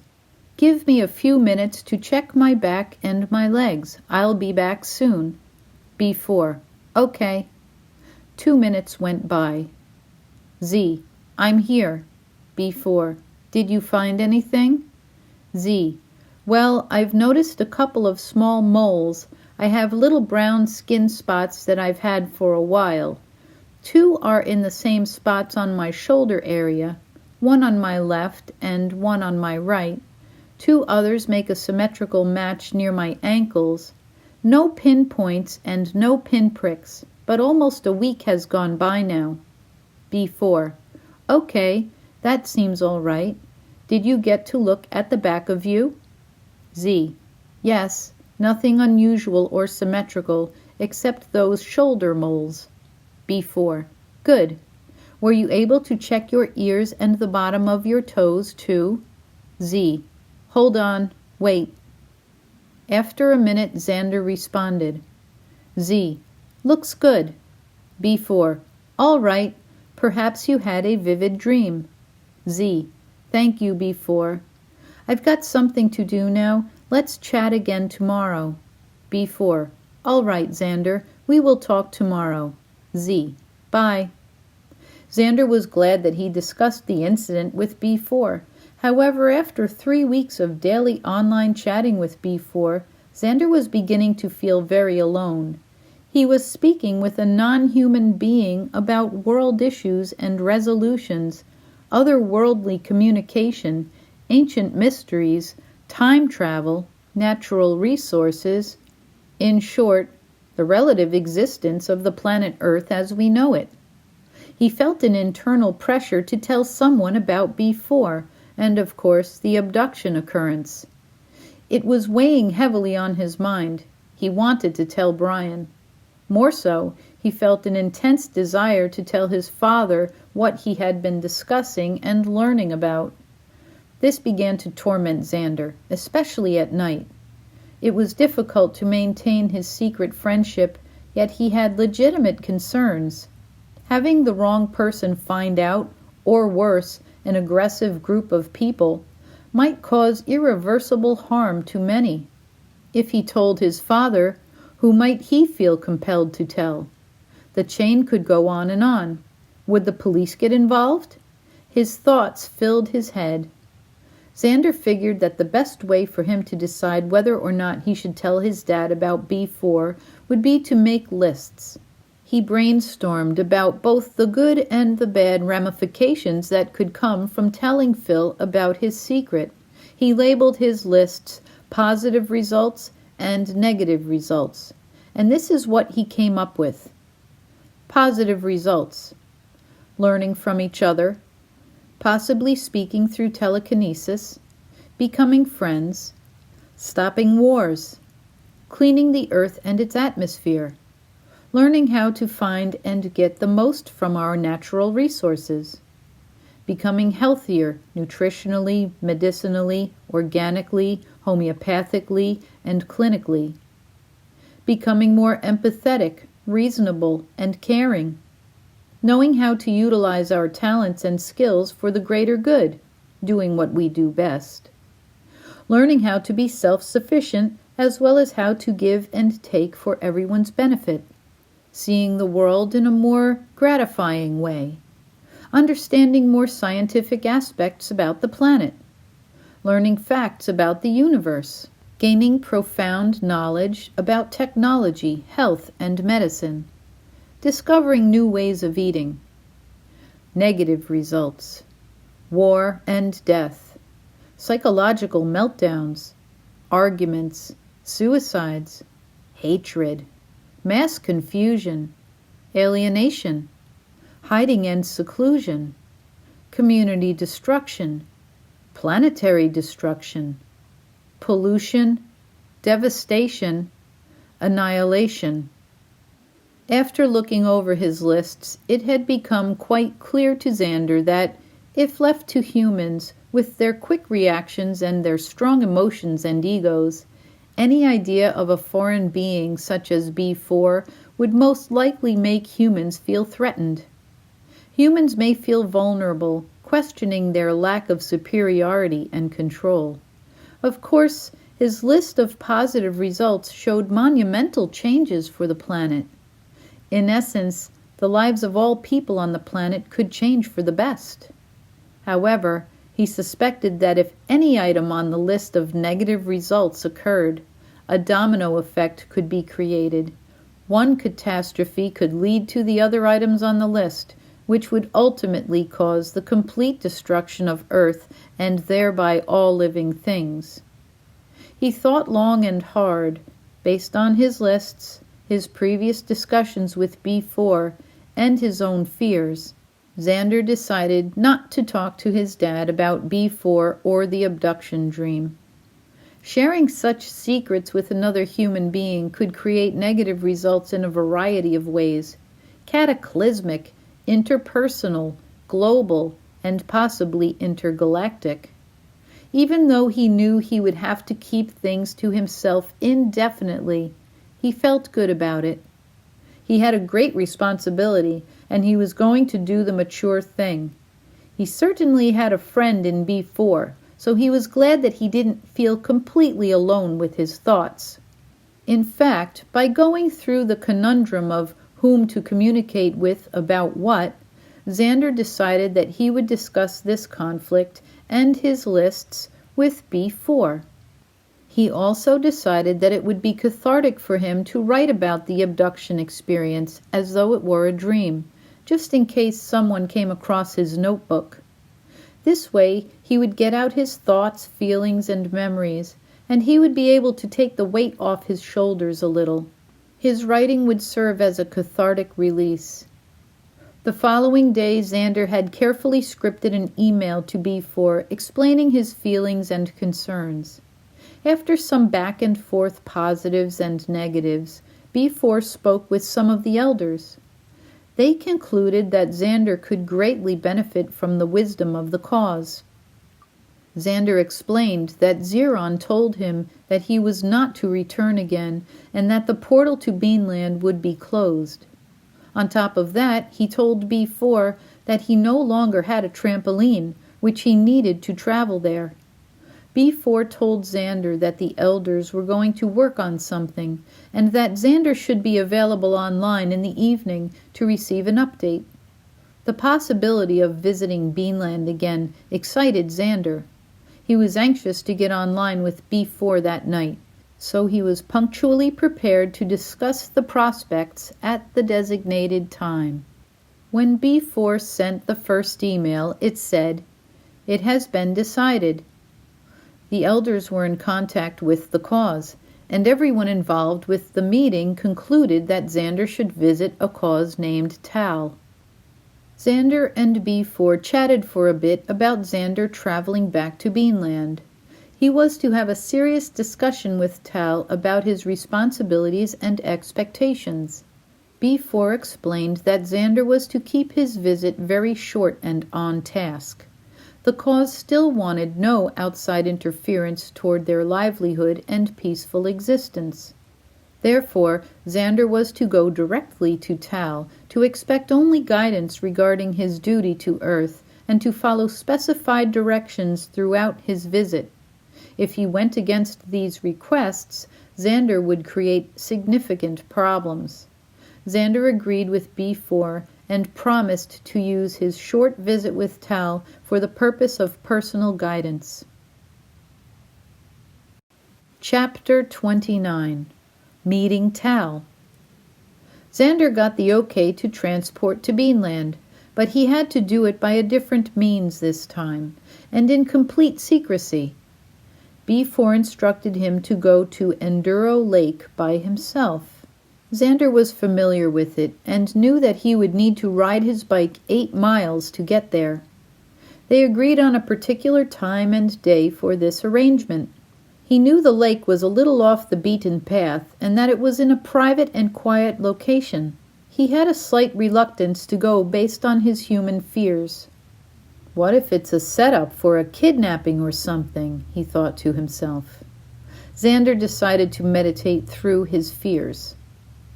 When he felt clear-headed, he could rationalize his thoughts. Due to Zander's knowledge that B4 knew about both the cause and the prophecy that Ziron mentioned to him, he had to rely on the idea of fate. He also knew that all his experience surrounding the cause had been only positive experiences. He could feel in his heart that B4 was a righteous being with good intentions.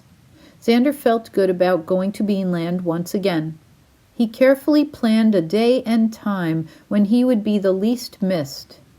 He did harbor feelings of guilt about secretively going to Beanland again.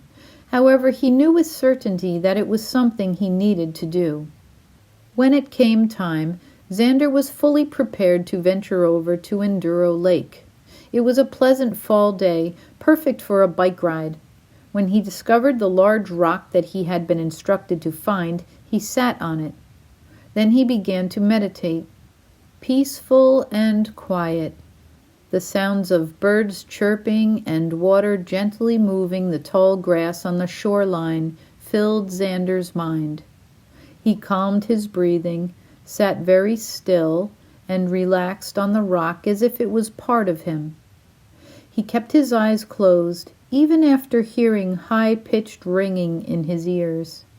Then there was a whirring sound, as if something were encircling him with warmth and comfort. He wanted to trust the experience, so he kept focused and at peace behind his eyelids.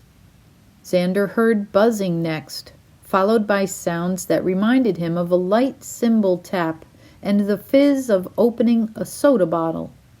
All this did not startle him, but when he opened his eyes, he was freaked out. He was sitting in complete darkness. He couldn't make out anything in front of him. He couldn't move. He felt paralyzed. "Have I been drugged?" he thought. "Is this some sort of trick? Where am I?" He began to take shallow breaths. Panic was beginning to set in. "Oh no," he thought to himself.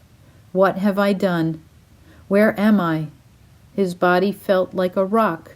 It was heavy and still, and he was unable to move a muscle. "Am I trapped in something?" Zander could not speak, let alone scream, which is what he wanted to do. He immediately went back to his breath to meditate himself into a better state of mind. After all, that's the only thing he could really do.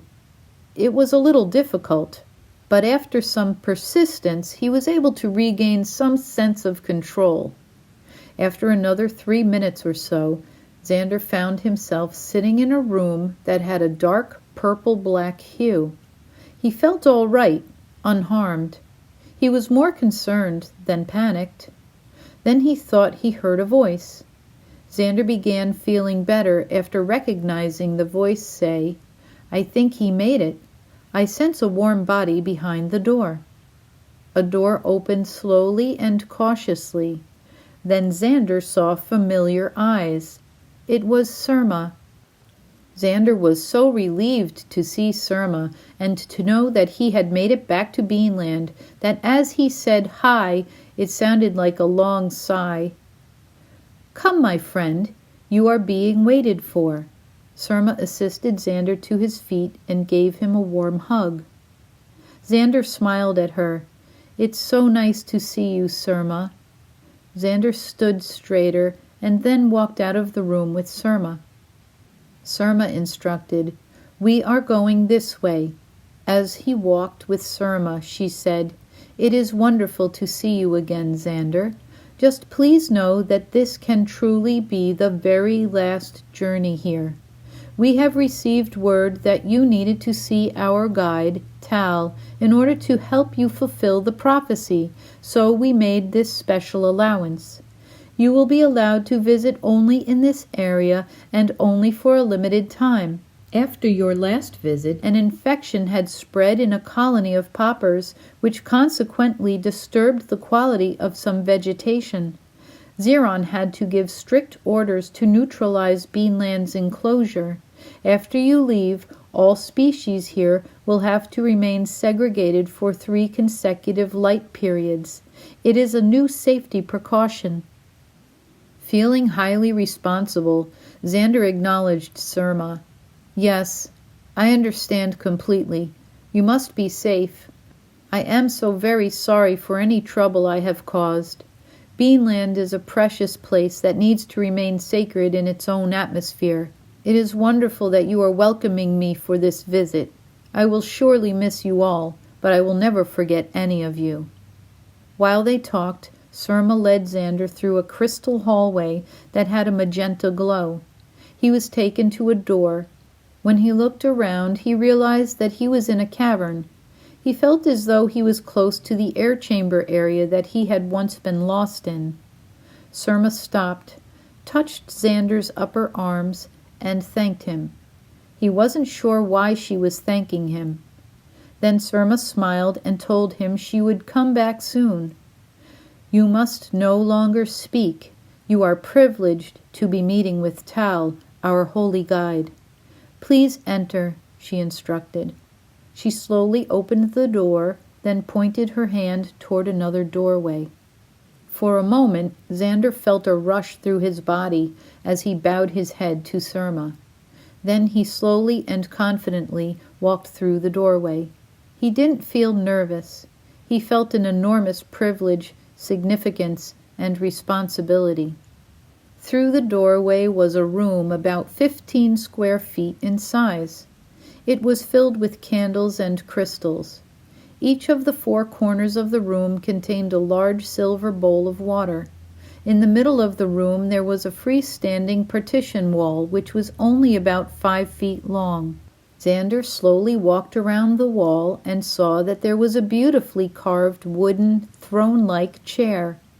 In it sat an odd-looking being that projected a very calm energy. It was Tal. Surma described Tal as a gaiamorphic sentient being, which Zander didn't understand. She was draped in long, layered clothes, similar to a priest's robe. She had small, gentle-looking eyes, no nose, and a tiny circular mouth. Tal's very elongated face had a khaki-greenish color, and its skin looked both scaly and smooth. She appeared to be about the same height as Zander, who was about 5'2". Tal's wispy long hair hung slightly in her face. Surma had previously instructed Zander to sit in a cross-legged position on a cushion while facing Tal, which he did. Tal and Zander spent a few moments gazing at each other in a mutually respectful way, as if connecting to each other without even speaking. Zander did not feel inhibited by Tal. Instead, he felt quite grateful for this opportunity. Tal sat comfortably and motionless with folded hands. After their moment of connection, Tal's hands outstretched to Zander. As they held hands, Zander felt a warmth flow from her hands. It created a heat throughout his body. He felt an overwhelming kindness from her. Then a tear ran down his cheek, and he smiled. Tal spoke slowly. "So very nice to be in your presence. Thank you for meeting with me." Zander responded by bowing his head. He wanted to say the same thing to Tal, but he respectfully remained quiet. They slowly released each other's hands. Next, Tal gave him a special talk regarding the significance of faith in people's lives. Tal also shared the importance of acknowledging the many positive attributes that derive from each religion. Shortly after, Zander had the privilege to learn a new meditative technique. Tal taught Zander a movement and breathing exercise that is meant to enhance and maintain a positive energy flow within oneself. Since he had made meditation a regular part of his daily routine, it was easy for Zander to take in and utilize what Tal was teaching him. Tal talked with Zander about many things. Zander received several messages from Tal, but some stood out among the rest. You must not think like a grown-up, but you must exhibit adult-like sensibility. Always present yourself with kindness, truth, and control. Show your wisdom by providing good examples. Promote treating others like family by caring for others with help and love. There will come a time when empathy will be restored in the world. When harmony happens on the planet, you will see a rainbow of love connecting all realms. Zander graciously took it all in. Using his thoughts, he silently thanked Tal for her wisdom and promised that he would make an earnest effort to use her advice with the best of intentions. He knew that fulfilling a prophecy of the magnitude he had been told of could not be taken lightly. After he finished his thoughts, Tal closed her eyes and tipped her head slightly. He sensed that Tal heard and appreciated his thoughts. According to Zander's watch, his meeting with Tal was a concise 33 minutes long, which was fairly brief but totally life-changing. Tal embodied a highly superior intelligence and spirit, and this would touch and shape Zander's soul for the rest of his life. Following this meeting, Surma directed Zander to another room around the corner that was lit by an orange glow from the day that was peeking through the opening of the cavern's ceiling. Surma wished Zander blessings, good wishes, and an uplifting life. Then she sprinkled her silver powder on the dry, dusty ground around Zander. She waved her staff and in an instant magically placed him back at Enduro Lake. As he stood there with a joyful resonance, he spoke out loud as he looked up at the clouds. "Thank you." He smiled while he admired the lake for a moment. It impressed him as a gift. Then he carefully got on his bike and pedaled home. Upon his arrival, Cindy wanted to know where her big brother went and what he had been doing. Zander answered, "I was on a quest." Then he headed toward his room to write. He did not want to forget Tal's important messages. On his way upstairs, his mother asked him what he wanted for lunch. He said that anything would be fine. Grace was somewhat surprised, because ever since Zander was little, she had known him to want to have a say in his meals. She simply replied, "All right, Zander, I'll make you something good." "Thanks, Mom," he replied. At his desk, he wrote down everything that Tal told him. He was sure that he remembered it all. Then Zander began writing down some big ideas of his own. He brainstormed some logical steps that the united leaders of the world would need to follow in order to create a planet of peace and cooperation. He decided to stop second-guessing himself. Since others had such confidence in his ability to make grand and productive changes on a worldwide scale, he felt he needed to do his part and make a serious effort to take a vocal stand for life. The following morning, Zander awoke with the very last thoughts he would ever have about sharing the knowledge of the secret friendship he had with B4. Zander decided once and for all that divulging B4 and the prophecy was unnecessary. He highly respected and cared about B4, and he wanted all geohydroxin subdwellers to remain safe and at peace. More importantly, the purpose for their communication with regard to changing the planetary vibe was what really mattered. Scientific curiosity of an unknown life form would certainly cause an investigation, which may become harmful. For the good of all life, Zander made a promise to himself that he would forever keep this aspect of his life private. Over the following weeks, Zander really dedicated any extra time that he had to creating a document he titled simply, "A Good Life." His goal was to encourage world leaders to join hands in creating a good life for all human beings by looking at the entire planet as one's home. Forget about the little spot one lived in, the small parcel of surrounding land, one's neighborhood, one's city, one's country. Everyone is connected. The entire planet is everyone's backyard. All people, no matter what their beliefs, how they look, or what they know, are all related. Humans are human, and life is meant to be lived. All matters of faith have importance. Loving means helping, caring, and providing. Hope steers ambition, and Zander was ready to take the wheel. Zander had a serious mission for the planet and its inhabitants, and he was determined to make an impact somehow, in some way. He felt that his primary purpose was to make people aware of their connectedness. He wished to bring them knowledge of the idea that with a little effort, we can all benefit each other.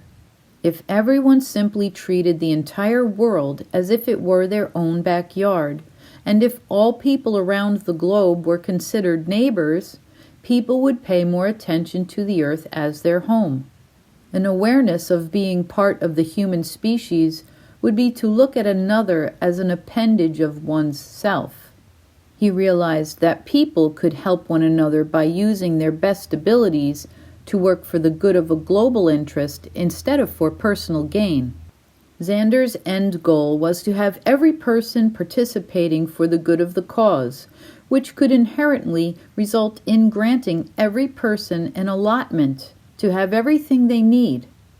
Through this process, countries would become an integral part of contributing their assets with the rest of the world.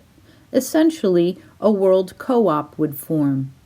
Countries would supply various manufacturing, engineering, animal farming, health services, agriculture, or whatever their strongest capability.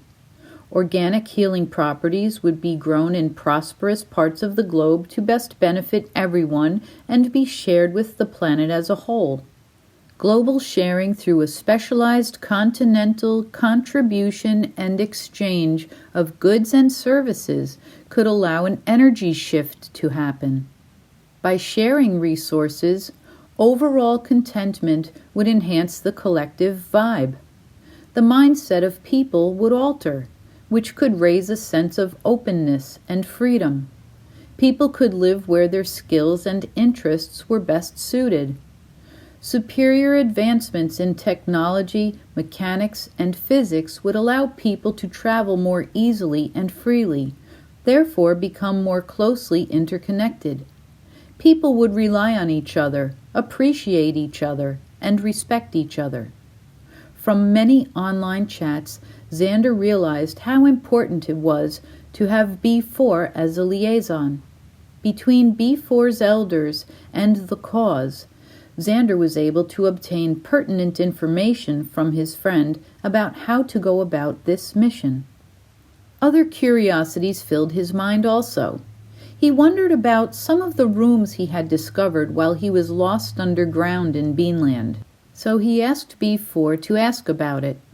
Zander was thrilled to get an answer almost a week later when he found out that the cause had the various religious icons, specimens, and artifacts from around the globe in order to keep all the records of Earth carefully stored. B4 was such an important mediator for communication between Zander and the elders. One such matter involved a plan to provide world leaders with clear and manageable agendas that could work for everyone. It was decided that the United Nations was the perfect recipient for Zander's proposal letter. B4's elders played a huge role in formulating a document that would assist Zander in gaining the attention of UN members. This was no easy task. It took many tries to submit, but Zander's persistence eventually paid off. Chapter 30. Fulfilling the Prophecy. After Zander finally received a reply from the United Nations, he was asked to complete a significant outline and vision for restructuring the functionality of the planet and the operational basis of his ideas. Again, with the help of B4, he submitted his paper to the United Nations for their review. Soon after, he was asked to meet with a group of committee heads to expand on some of his forward-thinking ideas. Zander's parents were completely surprised, and they couldn't believe they were interested in Zander's ideas. However, they encouraged him to follow through with the United Nations invitation. He strongly urged that they keep his name out of the media. He wanted no recognition. He wanted his life to remain the same. He didn't want anyone to treat him differently. Due to his age and lack of political experience, the UN agreed to keep Zander out of the public eye. He wasn't sure if he would have anything noteworthy to talk about. However, he couldn't turn down the offer. He agreed to meet under this condition. While members spoke in turn, each would put his or her hand on Zander's amulet. Zander wanted to be sure of their integrity. Some of the members were resistant about touching the amulet. Some thought it was preposterous. Ultimately, they figured it was harmless, so they decided to consent to Zander's stipulation. It just so happened that they appreciated the honesty that this action invoked in them. After the initial meeting, Zander wound up going to the United Nations periodically. During one of the meetings, members were inspired by some interesting new ideas regarding how the planet should be led politically. In fact, this new political system Zander proposed seemed to be so well thought out. As soon as they were able, the United Nations put it into action. The first thing they did was to create a presidential trinity, 3 heads of Earth. They were in charge of the continental superiors, who were the primary leaders. Each superior ruled over approximately 6 regional chiefs. The chiefs made sure their regions functioned efficiently with regard to balance, production, unity, and distribution. Beyond the chiefs, many head administrators supervised individual departments.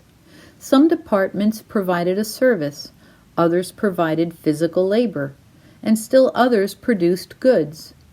This included a large variety of provisions. Here are some examples: strawberry farming, medical care, textiles, banking, paper production, mass media, stove manufacturing, and thousands more. As a result of the reorganized political system departmentally coordinated and the new ways of functioning with regard for communal work and respect, people began to feel more stability and peace. While Zander became somewhat busy with periodic meetings with continental superiors, he also found time for chess, yoga, schoolwork, and basketball. Meanwhile, Speck pursued grants to continue mineral mining and studying energy transference. Phil created an organization to instill water conservation, purification, and preservation. He was also developing plans on a national level that would encourage a global reform to establish a consistent flow of drinking water for humankind. At one point, Zander received a spectacular new computer from the presidential trinity. Speck had his tech friend place the most protective security software on it.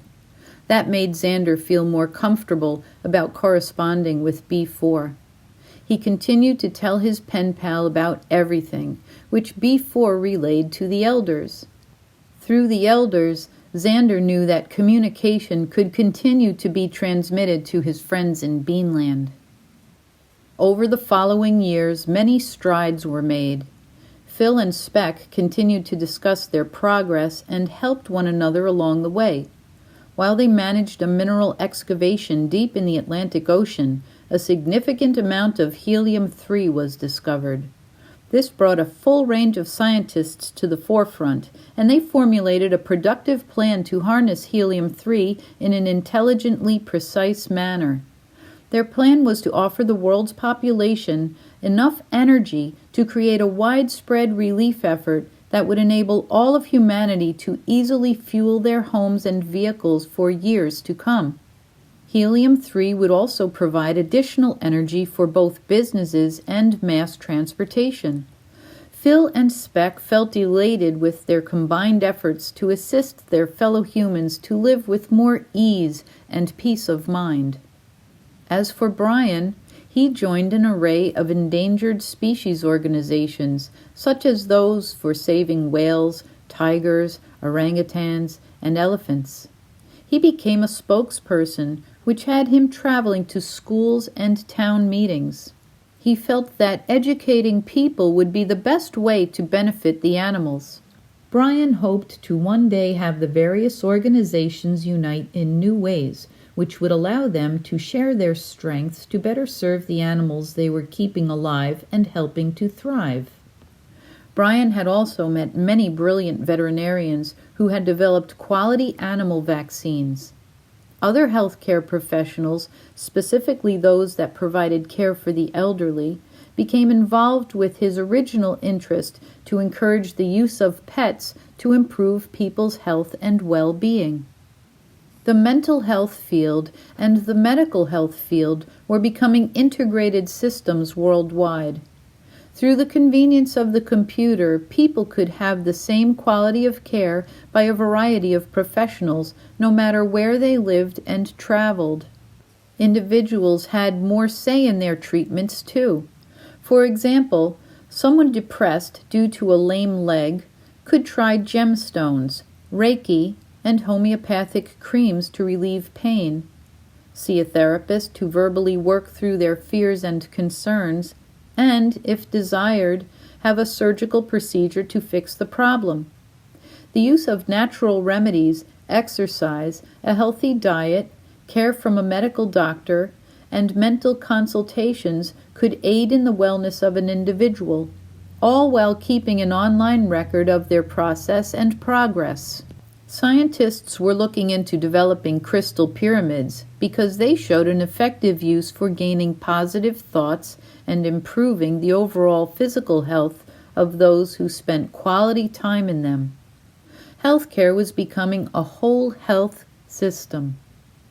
Through the use of grants and sponsors, Missy founded a global co-op organization to distribute produce. Of course, she shared her special growing secrets, thanks to the cause, with farmers throughout the world. She also inspired the idea that each country would fairly contribute proportional amounts of their best-grown grains, vegetables, and fruits to share with other countries. Products would be transported to global distribution centers to be managed by head administrators. Other co-ops were also being launched. For instance, global farmers met to agree on the best environments to naturally feed and raise healthy animals, birds, and fish for human consumption.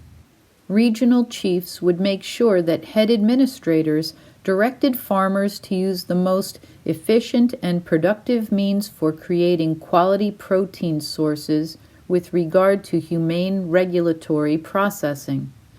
Then each continent would be supplied with an allotted proportion of meats and dairy based on population. In the same regard, vegetable-based proteins such as soy, nuts, and beans would be fairly distributed based on people's consumption.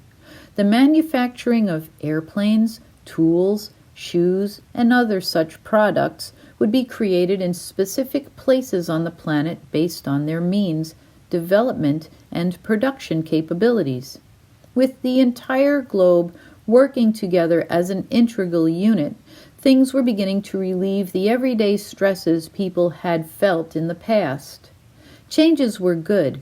People were becoming more responsible, and needs were being met for all classes of humans. Money was starting to become obsolete. Since basic needs were being taken care of, including housing, people were using different ways of gaining luxuries in their lives. For instance, the importance of one's job and the efforts that one made were rewarded with certain luxuries. A structural engineer who improved technology for bridge stability, for example, may be given a new car for his or her contributions. A hard-working chef may be provided a high-end appliance for his or her personal use at home. Children who passed the school year may be rewarded with 3 new outfits apiece. Various services, products, and privileges were rewarded to those who deserved them. Justice was being designed to create fairness, which was helping people feel seen and elevated for their good efforts. On the other hand, someone who chose a lazy or criminal route would be denied extras and may be denied certain services. For example, a murderer might not receive healthcare alternatives, such as glasses or homeopathic remedies for his or her failing eyesight. A thief may have his or her car taken away. A person who refused to be a productive member of society could be housed in a basic necessities facility without the luxuries of television, dining out, or personal transportation. For the majority of the world, needs and desires were being met. This was having a wonderful effect around the globe. People of all personality types seemed to be in more positive and hopeful frames of mind. Without the daily worries of feeding one's family, and by having a comfortable living environment and accessible transportation, everyday stresses were minimized.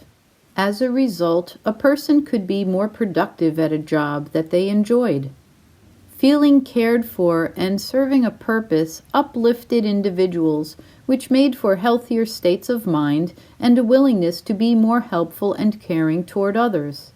It was a lighter, more peaceful way of being. Future plans looked promising. Important discussions were on the political agenda, such as setting up distribution centers for medical goods. The presidential trinity were busily deciding how certain countries would manufacture particular products on a global scale. Some thoughts were that China would produce most of the technological equipment needed. Japan would produce the majority of automobiles. France would produce airplanes. Sweden would produce furniture. And the United States would be at the forefront of the movie industry. Other goods such as windows, lumber, appliances, and everything down to pencils and socks were also on the agenda. How to produce and distribute goods were slated for careful consideration from resource to user. There had never been so many meetings among leaders of the world before. Ideas were flying, and people throughout the planet felt the change and motivation building. Some commented that the planet felt like it was being held by caring parents. A great spark had been lit, and a new world was on the horizon. Hope for mankind had begun. Of course, there were pessimistic non-believers. For some time, those who feared change demonstrated in protest to make their voices heard. However, once they began to experience the ripple of joy and the overwhelming sense of help and kindness around them, they eventually changed their dark opinions about the movement for betterment. They opened their eyes to what a good life had to offer, and this created an even greater sense of harmony.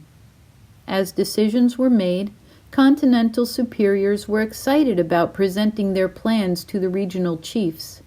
One enthusiastic alteration would offer people easy and inexpensive global transportation, which would allow people to live anywhere on the planet that they wished. New fuel and energy resources were becoming a vital part of the travel industry, and engineers were excited about developing quality machines that were designed better, faster, and safer for both travelers and the environment. A person could live in England, take an hour-and-a-half flight to their job in California, and be back in their own bed at the end of the day. This was an exciting time. Zander's plan for a unified global society was heading in a positive direction. Through caring and intelligent conversations, and with key people in their relevant fields of expertise, the dreams of planet Earth seemed hopeful for the future. Based on something he had read about and discussed with B4, Zander encouraged research regarding the mana machine. With his father's assistance, the mana machine would not take long to develop and be useful. In essence, algae and chlorophyll would be the prime ingredients used to nourish and fortify the hungry. As a homeopathic remedy, it would help to maintain health. Third world people and tribal offshoots needed such provisions in order to feel relief and to sense an uplifting connection. Life-threatening hardships had to be eliminated. Zander really wanted to solve world hunger. He knew this would be a long process, but he was determined and optimistic. As time went on, Speck was able to get a grant to establish a group that he called the Hydrogem Solar Network. With the help of miners, divers, archaeologists, and top-ranked scientists in the field of natural resource energy, a superior research team was created. They developed groundbreaking resources to accommodate the world's demand for heat, fuel, and electricity. With zero emissions produced, Speck was at the forefront of utilizing uranium and helium for fuel, capturing sunlight and ocean salt for heat, and using enhanced wind turbines to provide electricity to communities. Cell towers were also modified to collect and utilize additional solar energy. Phil was also fulfilling his mission on a global level to improve the distribution of drinking water for all life. He was able to develop thin water lines that would aid in distributing water from man-made lakes to nearby communities. He encouraged the use of rainwater catch basins for third world areas and rural lands. He helped develop tributaries for animals. He also contributed to research and development regarding the benefits of algae for both human consumption and fuel use. Phil's biggest accomplishment involved devising a system where scientists could siphon ocean water and then use ultraviolet lasers to purify the water for drinking. Hence, water consumption would soon be available in abundance. Zander gave in to the fact that his life was no longer quiet and simple. Involvement with the government was imperative for changes to occur.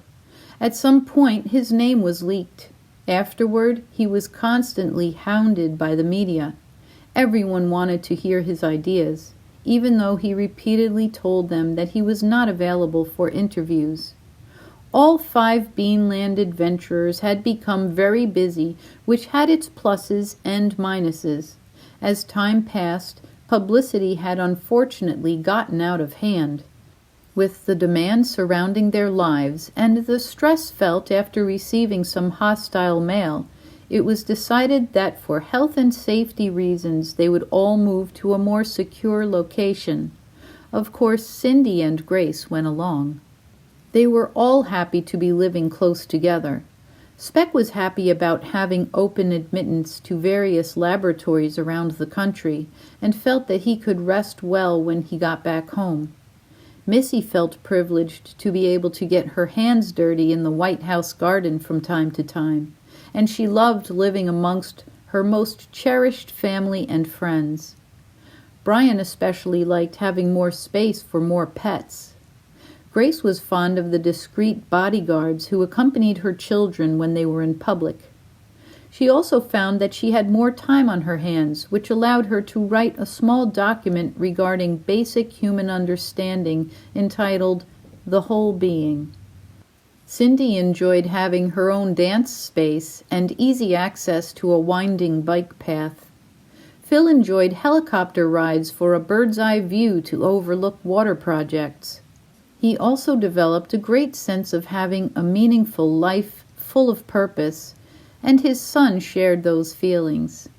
On a personal note, Zander really enjoyed having a soundproofed room and a place to play basketball from time to time. Although Zander hadn't been able to re-experience the sense of an incredibly heightened meditation session since Enduro Lake, he was hopeful that someday he might. He also knew that he was very fortunate to have experienced the feeling of self-actualization, and he quickly learned that it was a feeling that wouldn't just stay with him. He understood that a self-actualized feeling is a short-term gift, and something that had to be nurtured. In his early 20s, Zander felt that his heart, mind, and soul enveloped the wisdom of a man who had experienced a great deal in his life. His thinking had certainly matured. During one of his meditations, he managed to have a medley of flashbacks occur, which evolved into what he felt was a dream state. During this time, he remembered various incidences from his early childhood that impressed him now. They include the following recollections. At age 4, while shopping with his mother, he remembered hugging a lady in a wheelchair who was crying. At age 6, while at school, he noticed a new child who appeared to look poor, who spoke another language, and who was being bullied by some children on the playground. He took it upon himself to grab the boy's hand, tell the other children that they should be nicer, then guided the new kid to ride on the seesaw with him. At age 9, while swimming in a public pool, he saw a little girl gasping and panicking, so he helped her lean up onto the edge of the pool. This probably saved her life. At age 10, while waiting for the bus one morning, he watched a large truck hit and run a dog. Zander managed to carry the dog to a yard. Then he prayed for it while Brian went to get help. Then he recalled that at age 3, While his mother cradled him on her lap before his nap, he told her how he wished the world and every living creature in it would feel the love she made him feel at that very moment. After this recall experience, it dawned on Zander that perhaps there is a reason that he was chosen to carry out the prophecy. This filled him with a joyful love. Zander was proud of his accomplishments and wrote a letter of gratitude to B4. B4 reciprocated with a similar letter of gratitude about Zander's efforts and results, and thanked him on behalf of all geohydroxin subdwellers. Zander and B4 remained friends. They shared a special bond and hoped for a never-ending, happy and healthy planet. At one point during his adulthood, a seemingly miraculous event took place around the planet, which reminded him of a remark that Tal had made long ago. It was about a happening that would take place when all realms would sense a unification, and Zander would know when grand harmony and peace was circulating throughout the earth. A wondrous sight would be seen when people were sincerely working together, appreciating and loving one another, and caring for the planet as a living organism. This is what occurred. For a 24-hour period, all humans saw a global rainbow of events. Unknowingly, they first experienced time as beings do in Beanland. Atmospheric color changes were happening about every 4 hours, beginning with the color red. Of course, 5 particular humans could sense that they were somehow connected to the cause in some positive way. Thanks to Tal, Zander understood what was happening on a deeper level. As soon as purple time ended, for some time after, people were able to observe a glorious array of rainbow colors that managed to encircle the entire planet. Zander recalled Tal's message. When harmony happens on the planet, you will see a rainbow of love connecting all realms. His heart was beaming, and tears blurred his vision for a couple of minutes. He knew his life's purpose had been met. Humankind basked in the sight of that glory, which allowed them to feel rewarded and blessed for their loving efforts. A sense of peace and fulfillment had transcended beyond planet Earth. No one would ever forget that day for as long as they lived.